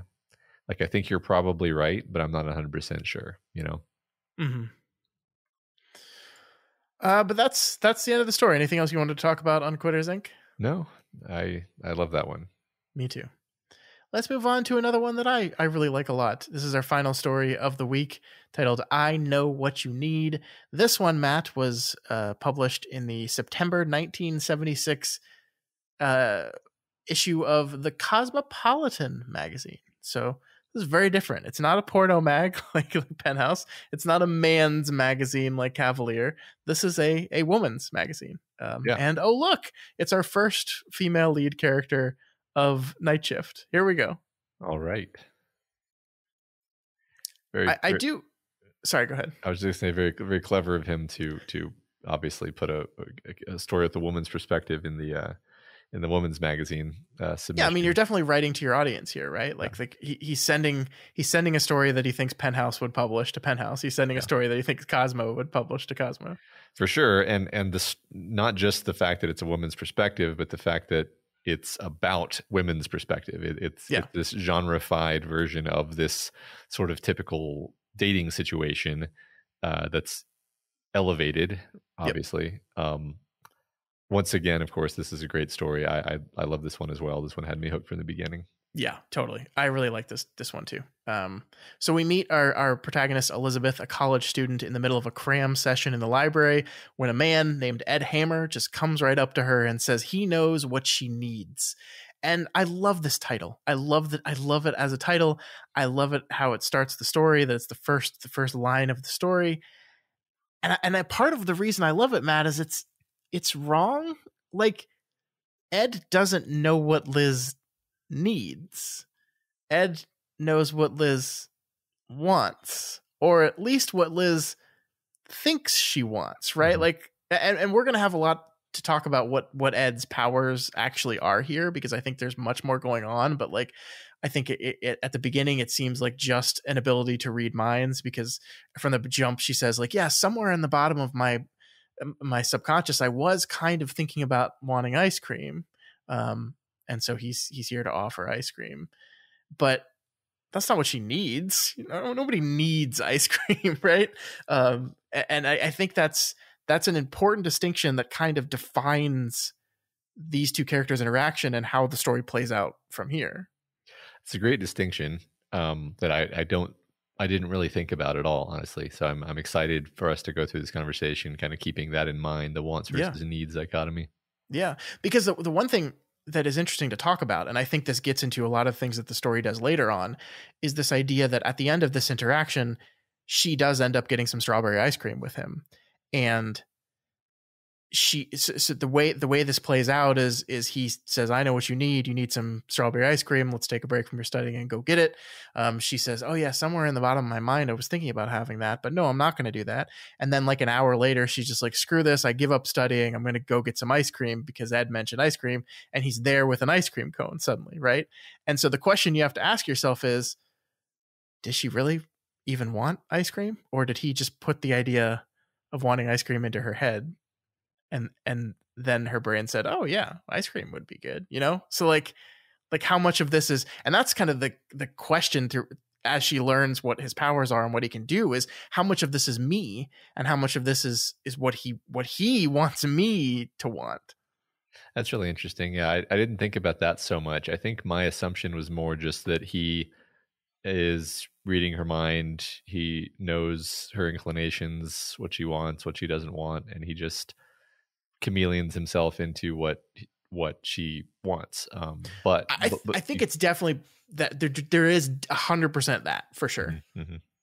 But it is interesting to think like it doesn't seem to be limited to just that. I agree with you. There are like moments where things happen that are clearly beyond that, right? So yeah, because one of the things I'm thinking of jumping ahead again is when he orders dinner for her, and he's like, she's like, oh, I loved, like, this is the exact meal that, this is the only meal that I would have been able to eat. This is the exact thing that I needed in this moment, actually, was this meal, and no other meal would have done it for me. And like, I that's one of those things that is only true in retrospect, right? Because that's only true after you've eaten the meal and said, yes, that hit the spot. That was exactly what I wanted, actually. Yeah. And it was like, well, would possibly anything that he provided at that point been like exactly, like it's very, you eat a meal that was delicious and tasted good and then say, yes, that was the perfect meal that I actually wanted in that exact moment. I don't know. There's some interesting layers of stuff happening here, I think. I think if we're gonna like use our like parahumans brains here, like it makes the most sense if his power is actually something more like precognition, because it fits the most puzzle pieces, because he can help his dad win at roulette. Right. I mean, you got to know whether it's going to be red or black. There's no reading. Like when you first learn he's going to Vegas, you assume like, oh, like he's playing poker, right, and he can read the people's mind, and so that's why he wins at poker, because he knows when they're bullshitting and not. But then it specifically mentions that his game was roulette, and it's like, well, nothing about reading anyone's minds tells you where a roulette ball is going to land. Yeah, and like you were just saying, if he has enough precognition to know like what is the successful outcome of me ordering her dinner, and then he just chooses that one, like that's a little bit more specific. But if we're already hand waving to this degree, why not? I mean, but again, is that what she wants? Is that what she needs? Really? Right. Yeah. I think we're kind of jumping way ahead, but like I was basically thinking from pretty early in the story, like literally the beginning, more or less. I was like, all right, he's got The Shining. It's got The Shining. Stephen King, it's The Shining. The Shining as a concept in the work of Stephen King is somewhat ambiguous. Like there are certain things that we kind of know that people with the shine can do. There are certain stories where people can do this, they can teleport, they can kill people, they can do mind control and order people to do things. but not all of them can do all of those things. Mm-hmm. And so we just don't know. Like he seems to be pretty powerful in The Shining, and he can do a bunch of different things. It reminded me a little bit of the kid in the story where he draws the runes and then causes people to kill themselves. Dinky Earnshaw. Yeah. Because he does like this character does this like voodoo stuff, and it's like, well, it's almost like that's like a focus for his existing powers that are just sort of always present. I don't know. This is all completely made up, but sure. and not terribly important really to understand the story. I guess that's one thing I appreciate about this story is all this bullshit about powers that we just said. It doesn't really matter. Like you have no trouble following the story regardless of all of this. Sure. Yeah. I mean, I agree. I don't think it matters to follow the story, but I do think it matters to kind of like try to parse what the story is saying about relationships and taking away the supernatural and putting this on a normal relationship between two human beings and how people can become manipulative and destructive in their efforts to just be the best possible person for someone. Cause that's the fascinating thing about Ed, right? We've barely scratched the surface of the story and we're just jumping all around, but whatever. The thing that fascinates me so much about Ed is I really do think he started out at some point with this genuine desire to make the people he loves happy, right? He wants to make his mom happy. He wants to make his dad happy. He falls in love with this girl as a child and gets obsessed with her. And that's creepy and wrong. But he has this genuine desire to make her happy, and he has this gift or curse to do it. And it just like he just allows it to consume him, and it warps him and turns him into a fucking monster, actually. Yeah. But there is some core level of this is a guy that just wanted to make these people happy. Yes, totally agree. That's the great thing at the core of the story, and the thing that's relatable, I think, to probably a lot of women and probably a lot of men in a sense as well. I think especially when you're young and you lack confidence, there's a tendency to try to make yourself more into the kind of thing that you think other people will like. I think everyone does this regardless of gender. Other people broadly and a specific person that you have a crush on, right? Yeah. Like, I mean, this is something that, like, I distinctly remember like hiding facets of my personality that I did not think would be appealing to the women I was into when I was younger. Cause and trying to make myself into the person that I thought they wanted me to be, which is horrible. Actually, it's the exact wrong way to do it. But I think it is a very relatable desire. It's like, I like this person. I want to make this person happy, and I want them to like me too. And so I will transform myself into the person that I think they want me to be. Yeah. I mean, I would tentatively say that it's almost a developmental stage for people to go through, because I don't even know that, like, oh, I was actually totally fine the way I was at age 11, and I never should have tried to make myself into someone that was more likable. Like, no, I don't really think that's true, actually.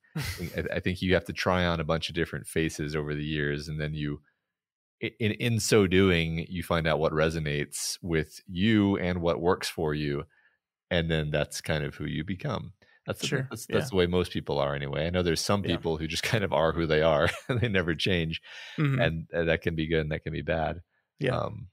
But yeah, no, I love the way the story takes that notion, and because I think Ed does not think that Ed is a villain. Ed thinks that Ed is a great dude, and that it's really unfair that nobody appreciates him. Yeah. I think there's a lot of Harold Lauder in Ed. He's kind of like a precursor to the Lauder character in a lot of ways. I like that. Yeah. And I think this is really interesting because this goes to me the fascinating nature of King kind of writing to his audience here, because he's writing this character, because, like, to go back to the beginning of the story where we were talking on before we just jumped all around, Ed's introduction here is really interesting because he shows up saying, I know what you need. And we're really introduced to Ed as a stalker, right? Like he literally says, I've been watching you for the past 2 hours study, and I think you need a break. That's a creepy thing to say, actually. And one of the things that I think is so fascinating about the story is King knows, or at least in choosing to send this one into Cosmo, he knows relatively who his target audience is going to be for the story. It's going to largely be women. And he knows that women have experienced men like Ed all over the place. And so he can write this story in which Ed is throwing red flag after red flag after red flag in every interaction with Liz early on. And she doesn't seem to see it. Her roommate Alice sees it. And I actually think it's really fun because I think Alice is kind of meant to be the stand-in for the target audience of this story. Like the woman reading the magazine who just is hearing Liz recount the story and is like, this isn't good, actually. You have me worried here. Yeah, that's very accurate. Yeah, I mean, I think once again we have some really great characterization where Liz is like lovable and very like kind-hearted, but also naive and overly trusting. And Alice herself, what you just said is totally true, but she doesn't fall into the kind of tired tropes of like the roommate character who is just sort of boring and predictable. It's more complex and interesting, and her reactions to things are more human and three-dimensional. Yeah, I agree. And one, I mean, to kind of throw a wrinkle into this whole thing and say how much of this is Liz and not, like when Liz meets Ed, she's not interested in him in that way at all, right? Like she feels mostly sorry for him. She describes him, she compares him to a stray dog. There's all these things where like she's just, as you said, she's kind, she's sympathetic, but romantically interested in this guy? No, not at all. And so that's the interesting way this story goes from here. Yeah. He just wears her down, which is which is a phrase that we should teach young people not to do that. Yeah. So one of the ways Ed wears her down is by providing her the tests or the answers to the test that she's studying so hard for in the library. He makes up some excuse about how it's the same. He gives the same exam every year, and he has it from last year. So here's all the answers, which is just so nice, so nice of him. What a guy! What a guy! Yeah, that's the. No, I do want to reread this one because I just remember Alice's reaction when he's like he has a photographic memory, already implausible, and he remembers the exact exam, and he just gives it like none of this adds up, man. And it leads you to believe, like, is Liz just that naive, or is she like being manipulated in some ways by him, like magically manipulated? I don't know. I don't know. I mean, I like the idea that she's just a very trusting, open-hearted, loving person. Yeah. Who you want to protect her, and you're like, no.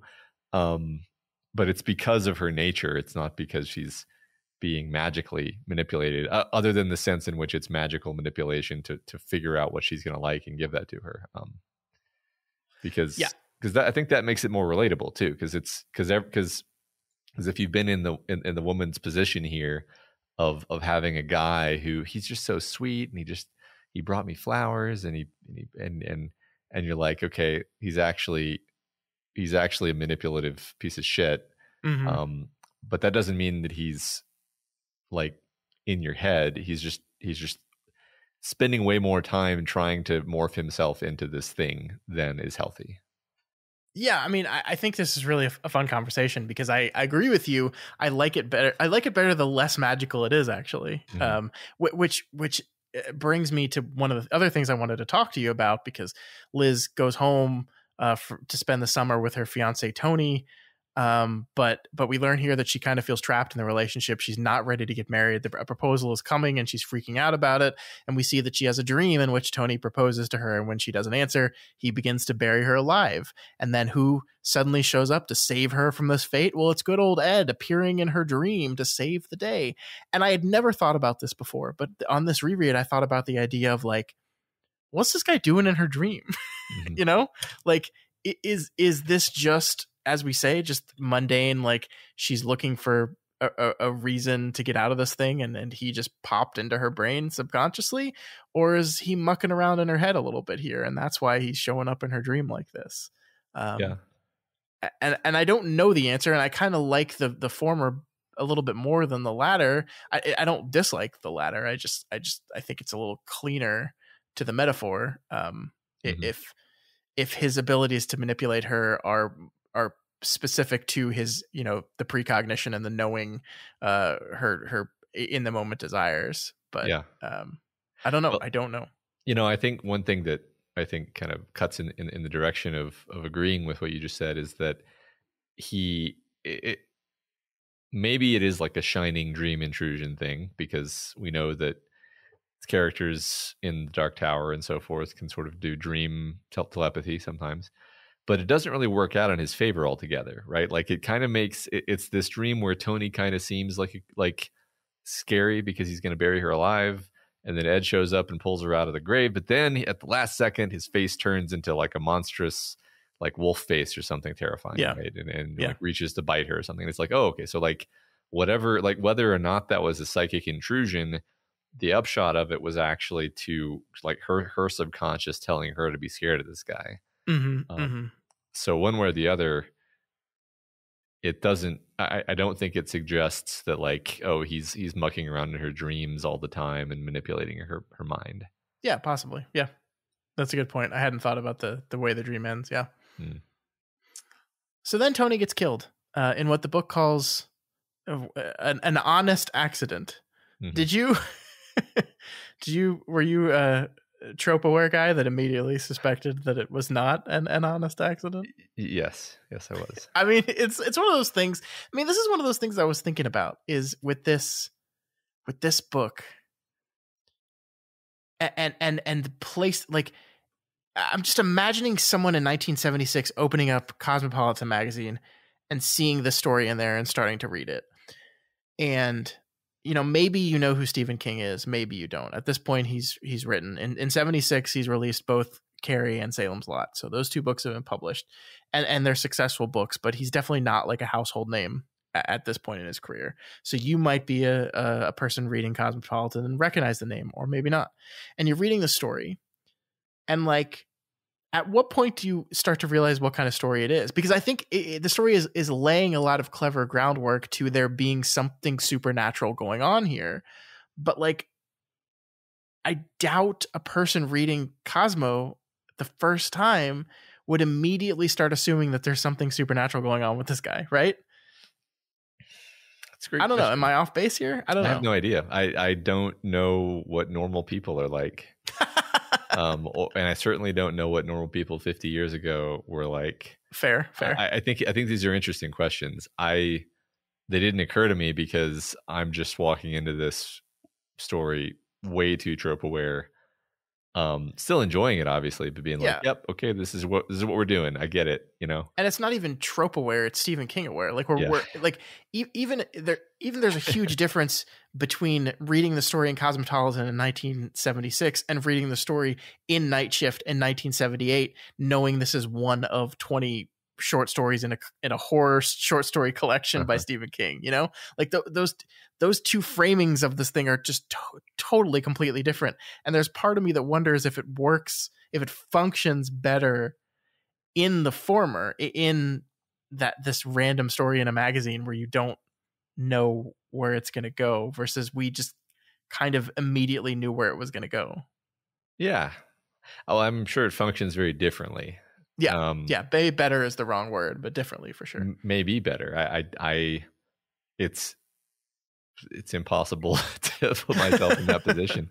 That's a really fascinating question, though. I mean, I'm sort of, my brain is sort of like reeling right now because I'm thinking like, I'm recontextualizing all of these stories as like you're flipping through your, porno mag or whatever, and there's a short story in there, and you're like, oh, okay, and then you read it, and I shall take a break from these boobs to read this man on a ledge story. The thing that men enjoy, and how differently that's going to hit you when you don't really know where it's coming from or what to expect. I'm just taking a moment to appreciate that I have obviously been reading all of these stories within a very knowledgeable context that kind of changes how they land. Yeah. But I think it is, the one thing I'll say about this is, and I think it's a testament to King's skill as a writer, and one of the things that you have always said is one of his strengths, or one of the things you like most about him, is his ability to understand psychology and people. Like this, Stephen King is a man, and yet he's writing this story, which is a story from women's perspective, and I feel like he's got it. Like this is like before nice guy stuff really became super prevalent in culture. Like the nice guy. Yeah. Like it's like we talked about it with Harold Lauder, right? We talked about like how prescient of a character that guy was, and this is years before that. It just this understanding of people and relationships, and how certain men can be terribly toxic in these relationships. I don't know. I think it's really fascinating, especially, the start of his career was Carrie, which is a story about teenage girls and how they can be monstrously cruel to each other. And then this is a story talking about how men can be monstrously cruel to girls. Like, I don't know. There's just something, I just want to give him credit. Like a lot of times King gets dinged for, some of his female characters are not as strong or as well characterized sometimes, which I think is true at times. But I think he does have an ability to write women remarkably well, and seems to understand a female perspective on a lot of things very, very well. Yeah, it's definitely something he has been focusing on thinking about for his whole career. As we talked about, he started with Carrie. Can't ever forget that. Now, I'll put in the caveat here that I'm saying this as a man, right? That I'm saying, King totally gets women. I am know this, of course, being a man. So if any of our female listeners out there, feel free to call me out on just being wrong on this. The King doesn't understand any of this at all. But I don't know. This feels true to me. This feels true in stories that I've read and conversations I've had with women and their previous relationships with guys that were obviously not exactly like Ed, but similar to Ed. Yeah. And my understanding of women from what I've heard is that they're humans. No. So there can't be. I think there's a decent amount of common ground for us to. No, I think that's definitely fair. I'm generalizing and stereotyping. So you're totally right. I'm just being silly here, but yeah, I think I mean, yeah, a writer can always misfire, but this is something that King cares a lot about. Obviously, I agree. So Liz heads back to college for the fall, and Ed stays away from her for months. And this is one of those, he's really just manipulating her, isn't he, things? Because like he's intentionally distancing himself from her to like drive up her want of him, right? Am I off base there? I don't know. No. It just feels like no, you're totally right. He's every microscopic decision he makes, I think, is toying with her. Like this is the bit, by the way, that really makes him actually kind of a villain, because it's not just, you could kind of almost believe that he's just this kind of sad puppy who wants to make her happy. Mm-hmm. But this is not making her happy. This is just fucking with her and manipulating her emotions by ramping up her feeling of desire for him. And basically playing like sort of making himself a thing that she's addicted to, and then toying with her. Yeah, and you can kind of imagine him in the background, like catching psychological waves from her. And it's like, oh yeah, she wants me. Yeah, it's not quite the time yet though. Got to build that desire level up a little bit more before I show up. Yeah, totally. Yeah. But he eventually does show up, and they start dating. And I wanted to read this section. It's a little bit long, but it's a really fascinating paragraph that I wanted to talk to you for a bit here. As the days passed, it occurred to her that she had never met anyone, male or female, that seemed to understand her moods and needs so completely or so wordlessly. Their tastes coincided. While Tony had enjoyed violent movies of the Godfather type, Ed seemed more into comedy or nonviolent dramas. He took her to the circus one night when she was feeling low, and they had a hilariously wonderful time. Study dates were real study dates, not just an excuse to grope on the third floor of the Union. He took her to dances and seemed especially good at the old ones, which she loved. They won at a 50s stroll trophy at a homecoming nostalgia dance. More importantly, he seemed to understand when she wanted to be passionate. He didn't force her or hurry her. She never got out the feeling that she had with some other boys she had gone out with, that there was an inner timetable for sex, beginning with a kiss goodnight on date 1 and ending with a night in some friend's borrowed apartment on date 10. The Mill Street apartment was Ed's exclusively, a third-floor walk-up. They went there often, and Elizabeth went without feeling that she was walking into some minor league Don Juan's passion pit. He didn't push. He honestly seemed to want what she wanted, when she wanted it. And things progressed. This is fascinating, because on many levels you read this paragraph and just go, oh, so it's just a good relationship, right? Yeah. Like the ideas of like that this guy is great because he doesn't force her to have sex is like, oh, so he's just a non asshole, right? And of course it's all an illusion, right? That the thing I love about it most is every bit of this we learn later is just an illusion. I love the 50s dance book that he has circled that he writes Beth in. Every part of this is just he's only doing this because he knows it's what she wants. I think that's one of the alluring things about this as a premise for a story is that you can put yourself in the position of being like, how easy would it be to sucker me if there were some romantic interest in my life who were like always exactly all of the things that I wanted before I even knew that I wanted them, right? Yeah. Like, of course that's going to be the most compelling thing ever. Like, and I like the turn the story takes, or the direction the story takes, at least, where she becomes aware of it, and it's like at first she rejects it because it's like, no, this is too great. I don't want to believe that this could be fake because it's so desirable to have somebody. It's interesting because it's almost bad in its own way to say to yourself, like, he's so great, he's exactly what I want. He's not his own person at all. He doesn't have any interests outside of the things that I like. Right. He's awesome. And this is exactly when I get into our conversation about needs and wants, right? This is what a young person specifically, but I think all people to a certain way think they want, right? This is the relationship you think you want. Oh, we like all the same things. We want the same things. But that last paragraph, or the last sentence, is I think one of the most important too. He honestly seemed to want what she wanted when she wanted it. Well, that's not a relationship, That's like a relationship is two people that can get along, but sometimes want different things and sometimes need different things. And the beauty of a relationship is how those people learn to coexist and love each other and get along. It's not just, and sometimes do things that you don't want to do, like I don't like the same movies you like, but I'm going to watch the movie you like because I care about you and I want to. Like there's such a huge difference between lying to a person and saying we have the same taste in movies, or just being honest and being like, I don't like these type of movies, but I'm going to watch it anyway because I know you do.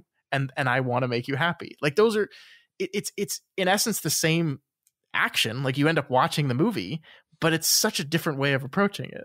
Yeah, that's well said. I mean, it reminds me of the bit of Groundhog Day where he's trying to make himself into what he thinks the woman wants him to be. Yeah. And it's really fun because it's a combination of him outright manipulating her by finding things out and then pretending to like those things, and then also when things do work organically, he like tries to replicate them later and it doesn't work, right? And it's just an interesting it just popped in my head as like a different fictional magical kind of interpretation of this idea of trying to become the thing that the other person wants, and depicting how kind of twisted that becomes. Yeah. It's ultimately not going to be satisfying for any of them. And I think that's part of the thing that drives Ed a little bit crazy is he does this for his parents, right? That's one of the things we learn is that, and his mom hated him for it. His dad just used him for it. And so like this idea of like, by providing you everything you want, I'm going to make you happy. And the truth is that no, that's not how it works, because this goes back to that lovely title again. There is a difference between what a person wants and what a person needs. And sometimes those are the same things, and sometimes they're not. And Ed has no ability to tell what a person needs. He can just tell what a person wants. And that's the delicious irony of this title, I think. Yeah, I agree. I love that. I didn't think of it beforehand, but I think you're right.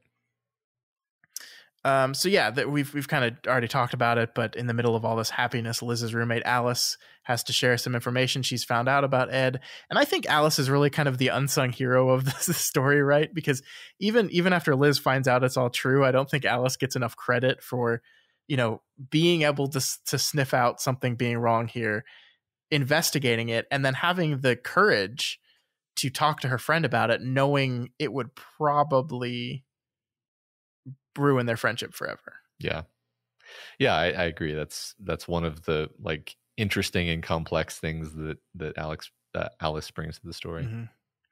And I want to talk about this thing she says to him a little bit here, or she says to her rather. Please, Liz, listen. I don't know how he can do these things. I doubt if even he knows for sure. He might not mean to do you any harm, but he already is. He's made you love him by knowing every secret thing you want and need. And that's not love at all. That's rape. And that's a strong word to use in this case. And it has the effect that I think Alice wanted it to have. Yeah. And I mean, I'm trying to think of the way to word this, but I think it's right in a way. I mean, it's not like literal, sexual assault, but it is a manipulation outside of someone's ability to consent, right? Like you are not consenting to anything with a real person. You're doing it with an imagined image of a person that was created using this thing he has. Yeah, I think consent under sufficiently false pretenses ceases to be true consent. Anymore. And I basically think what you just said is correct, that it's not an equal relationship. It's not honest, right? It's not, it would be one thing. Actually, this is an interesting lens. Maybe it would be one thing if a week into knowing her, he had said, I have to confess something to you. I have a magical ability to know what people need and want. And that's why you like me.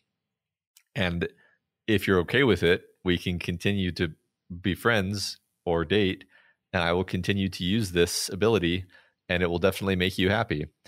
And if she had said, yeah, that sounds awesome, then like there wouldn't be a problem, in my opinion. It would be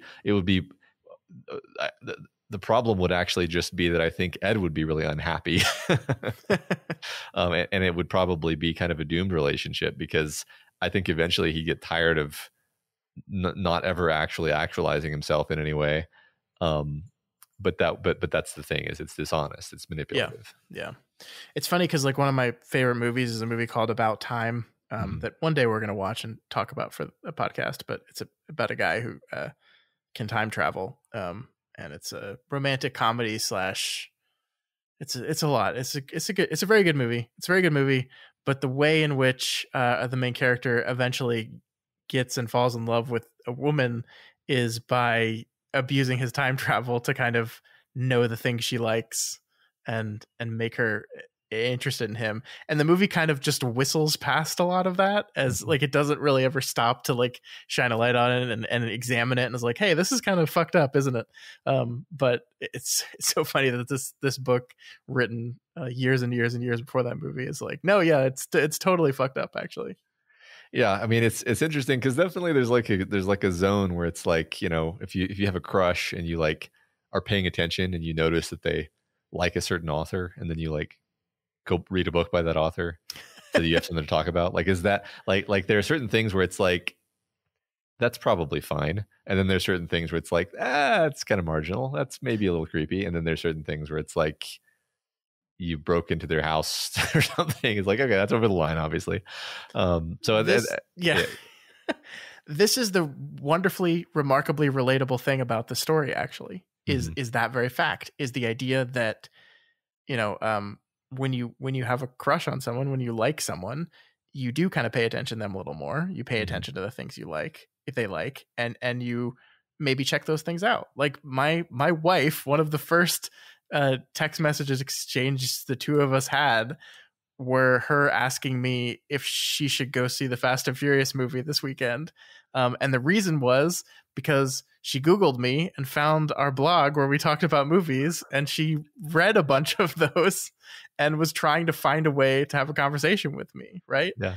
And this is just what people do when they like each other a little bit. And of course, this is a guy taking that to 1,000 and to a place of monstrosity and disgust. But like, there is a core relatable piece of that, is like, that's what you do at the beginning of a crush in a relationship and that kind of thing. Yeah, I definitely listened to a lot of music in my late teens and early 20s that I did not really care for, but I think I convinced myself that I did like it at the time for these reasons that we're discussing. Yeah, definitely. That's what people do all the time, but this is taking it to a place where it's too far and you don't ever actually get to see the person, the real person there.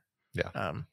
And this is great because Liz, rejects Alice's words, but can't help but kind of see the truth in them. There's too many coincidences, too many little things that she's let pass. She ends up at Ed's house, starts looking through his things, and finds his secrets, finds a book on voodoo, a voodoo doll of her, a voodoo doll of Tony's car, that somehow he did something to do that. The Necronomicon. The Necronomicon is there as well. Yeah. Just the full suite of everything bad and evil is hanging out in Ed's house. I don't know if I care for the Necronomicon touch. I was just like, okay, I already got it. We don't need the Necronomicon. Right. Yeah. And then Ed shows up, and I think King understands this perfectly too. His turn from the nice, understanding guy into the monster, right? Like the first thing he says to her is, "So you found it, you ungrateful bitch," right? And it's this holy shit moment. It's like, oh, you're not the nice guy, right? Like you're the nice guy right up until you stop getting what you want, and then you become this guy, right? Yep. Or yeah, exactly. He always thought of her this way as someone to be manipulated and toyed with, and now that she's found out, she's the villain, right? Because it's the self-gratifying. Once again, Harold Lauder resonance here. Oh yeah. So and then she leaves, right? She leaves. She takes her stuff. She steps on the voodoo doll of her, feels something go through her. This is again why I think there is some textual evidence for the idea that he was manipulating her magically, because she steps on a voodoo doll and feels something go through her. I don't know. I don't love that part, but yeah, I think that King wanted there to be a dramatic, like, she finds the truth in his house, and if it were just The Shining, then there would be no secret room full of evil things. It would just be true. He's just psychic. But this is fine. You were talking about like how this works in context of reading Cosmo. It's like, yeah, this probably works pretty well in that context. So we're almost at the end. Can I tell you I don't know if I want to call this a disappointment, because I don't think my alternate ending would really work with the story as written. But I would have loved to see a version of this story that's like a terrible ending, where she's like, she thinks about it and she's like, what I need is for you to erase the memory of me finding out about all this, and we go back to the way things were, because I was so happy having this boyfriend who was just exactly what I wanted him to be. He's like a dream, and it doesn't work for me if I know that it's all fake and manipulation. So like don't you think that would have been a great like evil twist ending? Yeah, I'm not sure it works entirely, but I agree it leaves the ending with a little bit more of a bang, where I feel like this is just like he shows over, confronts her, and then she's just like, I'm leaving. Yeah. And just leaves, and then the story ends. Yeah.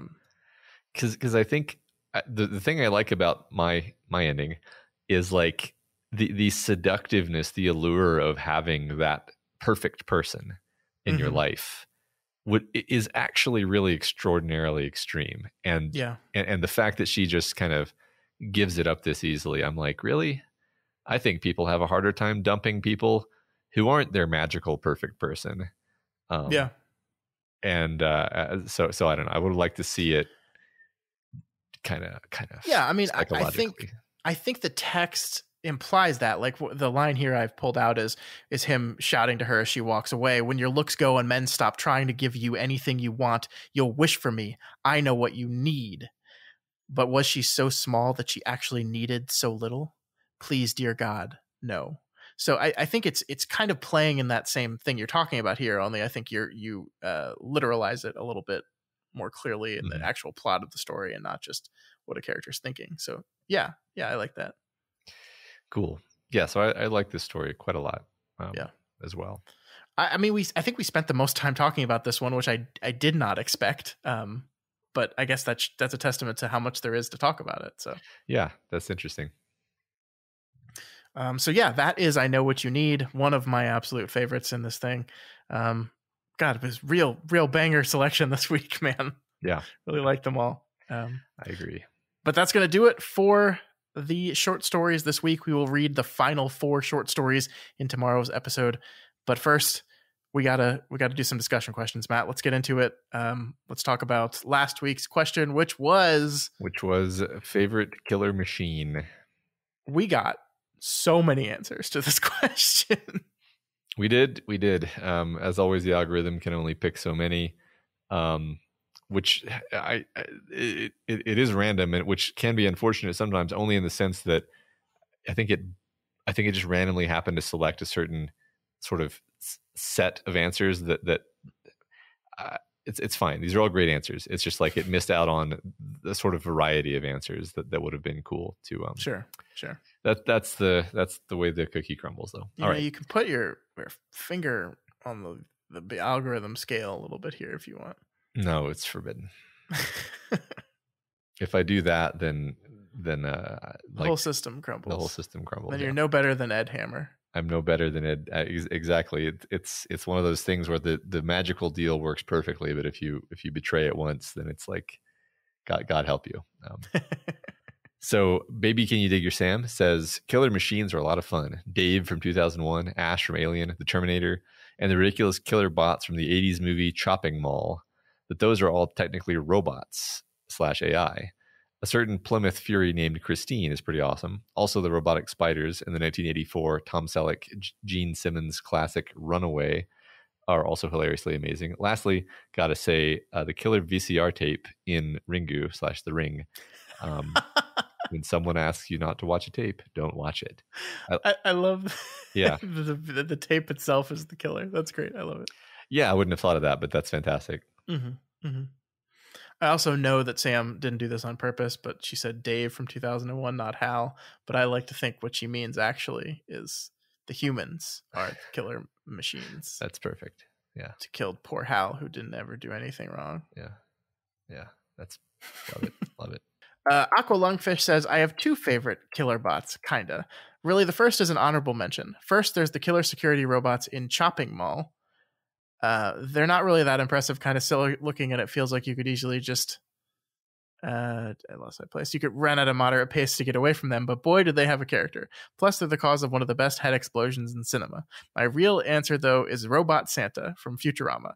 Due to a programming error, his naughty sensor is calibrated way too high, so everyone gets judged naughty, and his punishments absolutely do not fit the crime. Everyone is terrified of Christmas because of him, so he may be the only killer robot that affected the state of an entire planet without outright destroying it. He's got the sense of inevitability that comes with the best crazy robots, since you know there's no way to convince him to change his ways.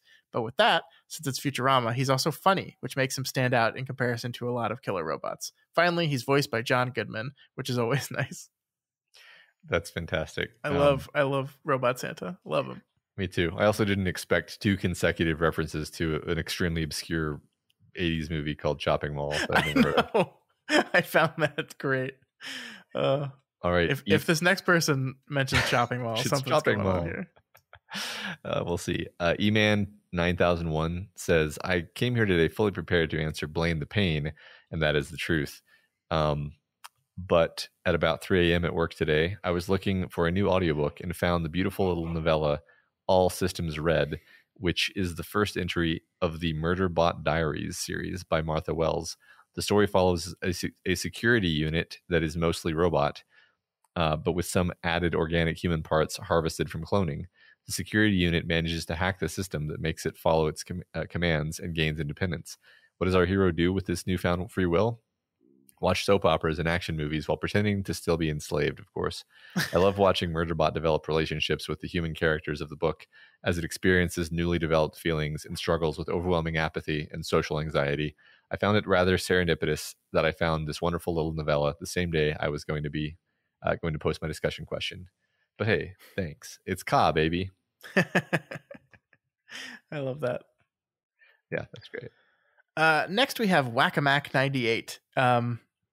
So Matt, Whack-A-Mac 98 has given us a very long answer. It's about a full page of writing, and that's because he has decided to basically explain the entire plot of a little television show called Buffy the Vampire Slayer, and his killer robot is a character from episode 8 of season 1 of Buffy, one of the more ridiculous and not very beloved episodes of that show, where a horned demon named Malak the Corruptor is banished into a book, and then in 1998 the book is scanned for entrance into a newfangled thing called a computer, and therefore he becomes the computer demon. Okay. And then he builds a robot bot. Look, it's not the best episode, okay? Okay. But it's pretty fun. It's pretty cheesy and fun and campy in the way that the first season of Buffy really was. And I'm not going to read all of this because he explains the entire plot, and it's delightful. But there we go. There we go. All right. I can't. Let me actually read the end part of this thing, because I think this is good. This is episode 8 of season 1 of Buffy the Vampire Slayer, and it's batshit in the best way. It's stuffed to the brim with campy charm, heartfelt character moments, and student murder. So a typical Monster of the Week episode of this fantastic show. I love the concept of a nigh omniscient internet demon's grand plan boiling down to catfishing a high schooler. It's fucking bizarre, and I love it. In the midst of this is a discussion about the value of the printed page versus computers that's actually pretty good for the time. So yeah, it's all that and more. It's great. It's silly. It would never be one of my favorite episodes of Buffy, but it's fun. Yeah, that's great. That's great. This is definitely a wider variety than I was expecting. I did forget the part where the demon trapped in the computer does message one of our main characters named Willow and pretends to be a boy that goes to a different school, and they develop an internet relationship over chat, which in 1998 was a very new thing still. Yeah. He had its hands on the pulse of the teens. Yeah. No, very, very timely show. Very appropriate for its era. I can't believe catfishing has become like the term. Like, I remember watching that documentary when it came out. You probably don't. Do you remember that documentary? I know what you're talking about, but I don't think I watched it actually. It was wild. It was a wild documentary. Yeah. And then they went on to make a TV show about it happening all the time. Maybe I did watch it actually. Now, the more I'm thinking about it, it makes me a little sad that the basically, like, these were college students, or I think just out of college students. They were all like film students and really into film and like wanting to make movies. And they made this documentary because one of them realized that the woman he's been dating over the computer was actually like a 60-year-old woman, a very, very sad 60-year-old woman who is making all these social media accounts and blah, blah, blah. And it's just like, it's a really sad documentary, like for him and for this poor woman.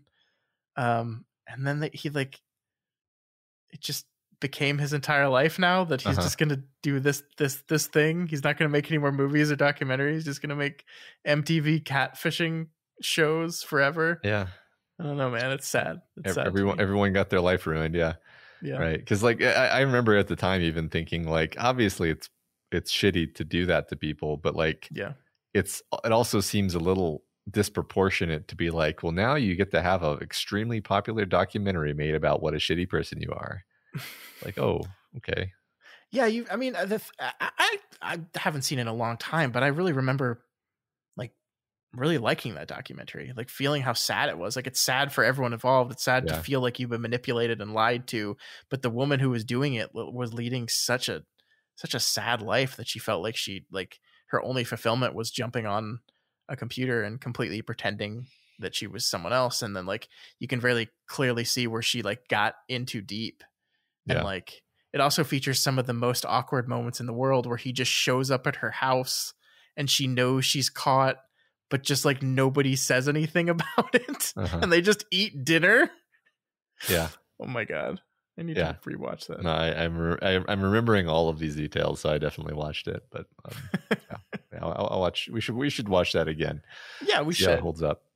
Yeah, I agree. Sorry, that was a total non sequitur. Let's move on. Interesting. Yeah. All right. Lee217 says, I'm not sure if it really qualifies as a machine, but what came to mind first was the metal teeth from Chattery Teeth, a Stephen King short story from the collection Nightmares and Dreamscapes.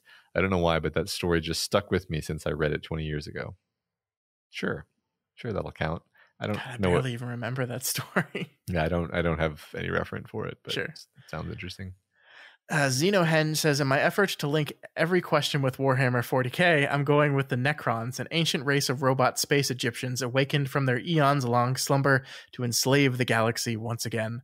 They're basically spooky space Terminators that used to be flesh and blood beings before they were collectively tricked into a Faustian bargain for immortality by an eldritch monstrosity. Shout out to Trazyn the Infinite, a Necron noble who spent the last 65 million years stealing shit from every species in the galaxy as a hobby to stave off madness due to the boredom of immortality. Yeah. Jesus Christ. Yeah. I really love Warhammer 40k lore. It's very creative. The Necrons are basically the space Egyptians, as he says. They're very metal, very, very cool imagery. They basically look like Terminators, except they're Egyptian. It's a cool idea. Interesting. All right. Like stereotypical Egyptian? I mean with some of that futuristic 40k goss on it, but like a lot of the same sort of architecture and iconography, except not like ripped off from like Egypt, but like aesthetically, if you squint, it kind of looks Egyptian. I'm looking it up. Yeah, I could see that. Yeah. I see why this would be an Egyptian.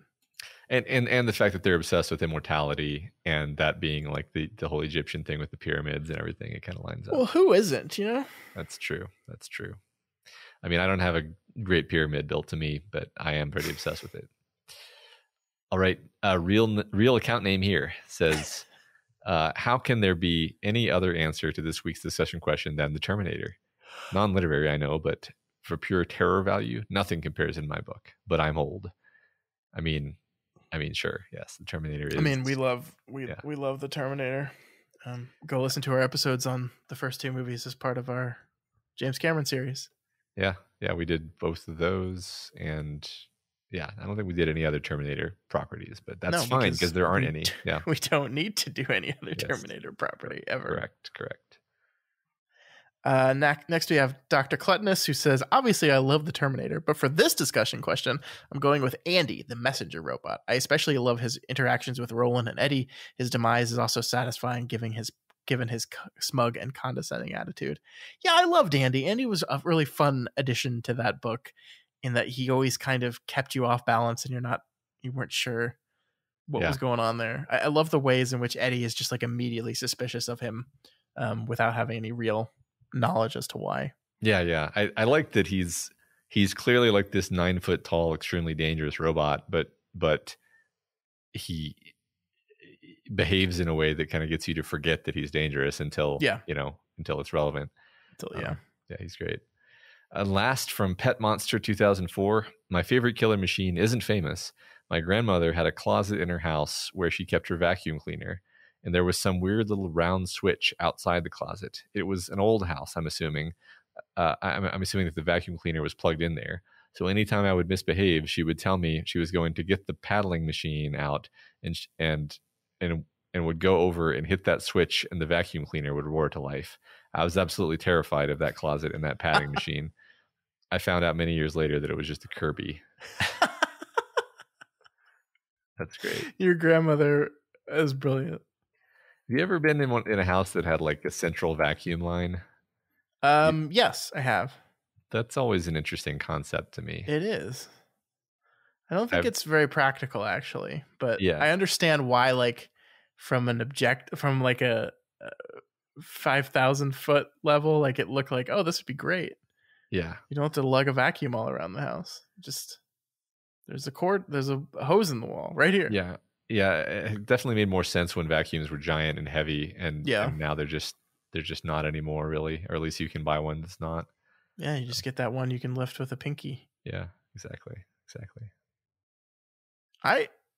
Kids today will not appreciate how many terrible late night commercials we had to watch. That was just the same shit over and over again, like a lady lifting an Oric vacuum with a pinky. I know so much about so many things that my kids will never know about because they didn't have to watch commercials. Yeah.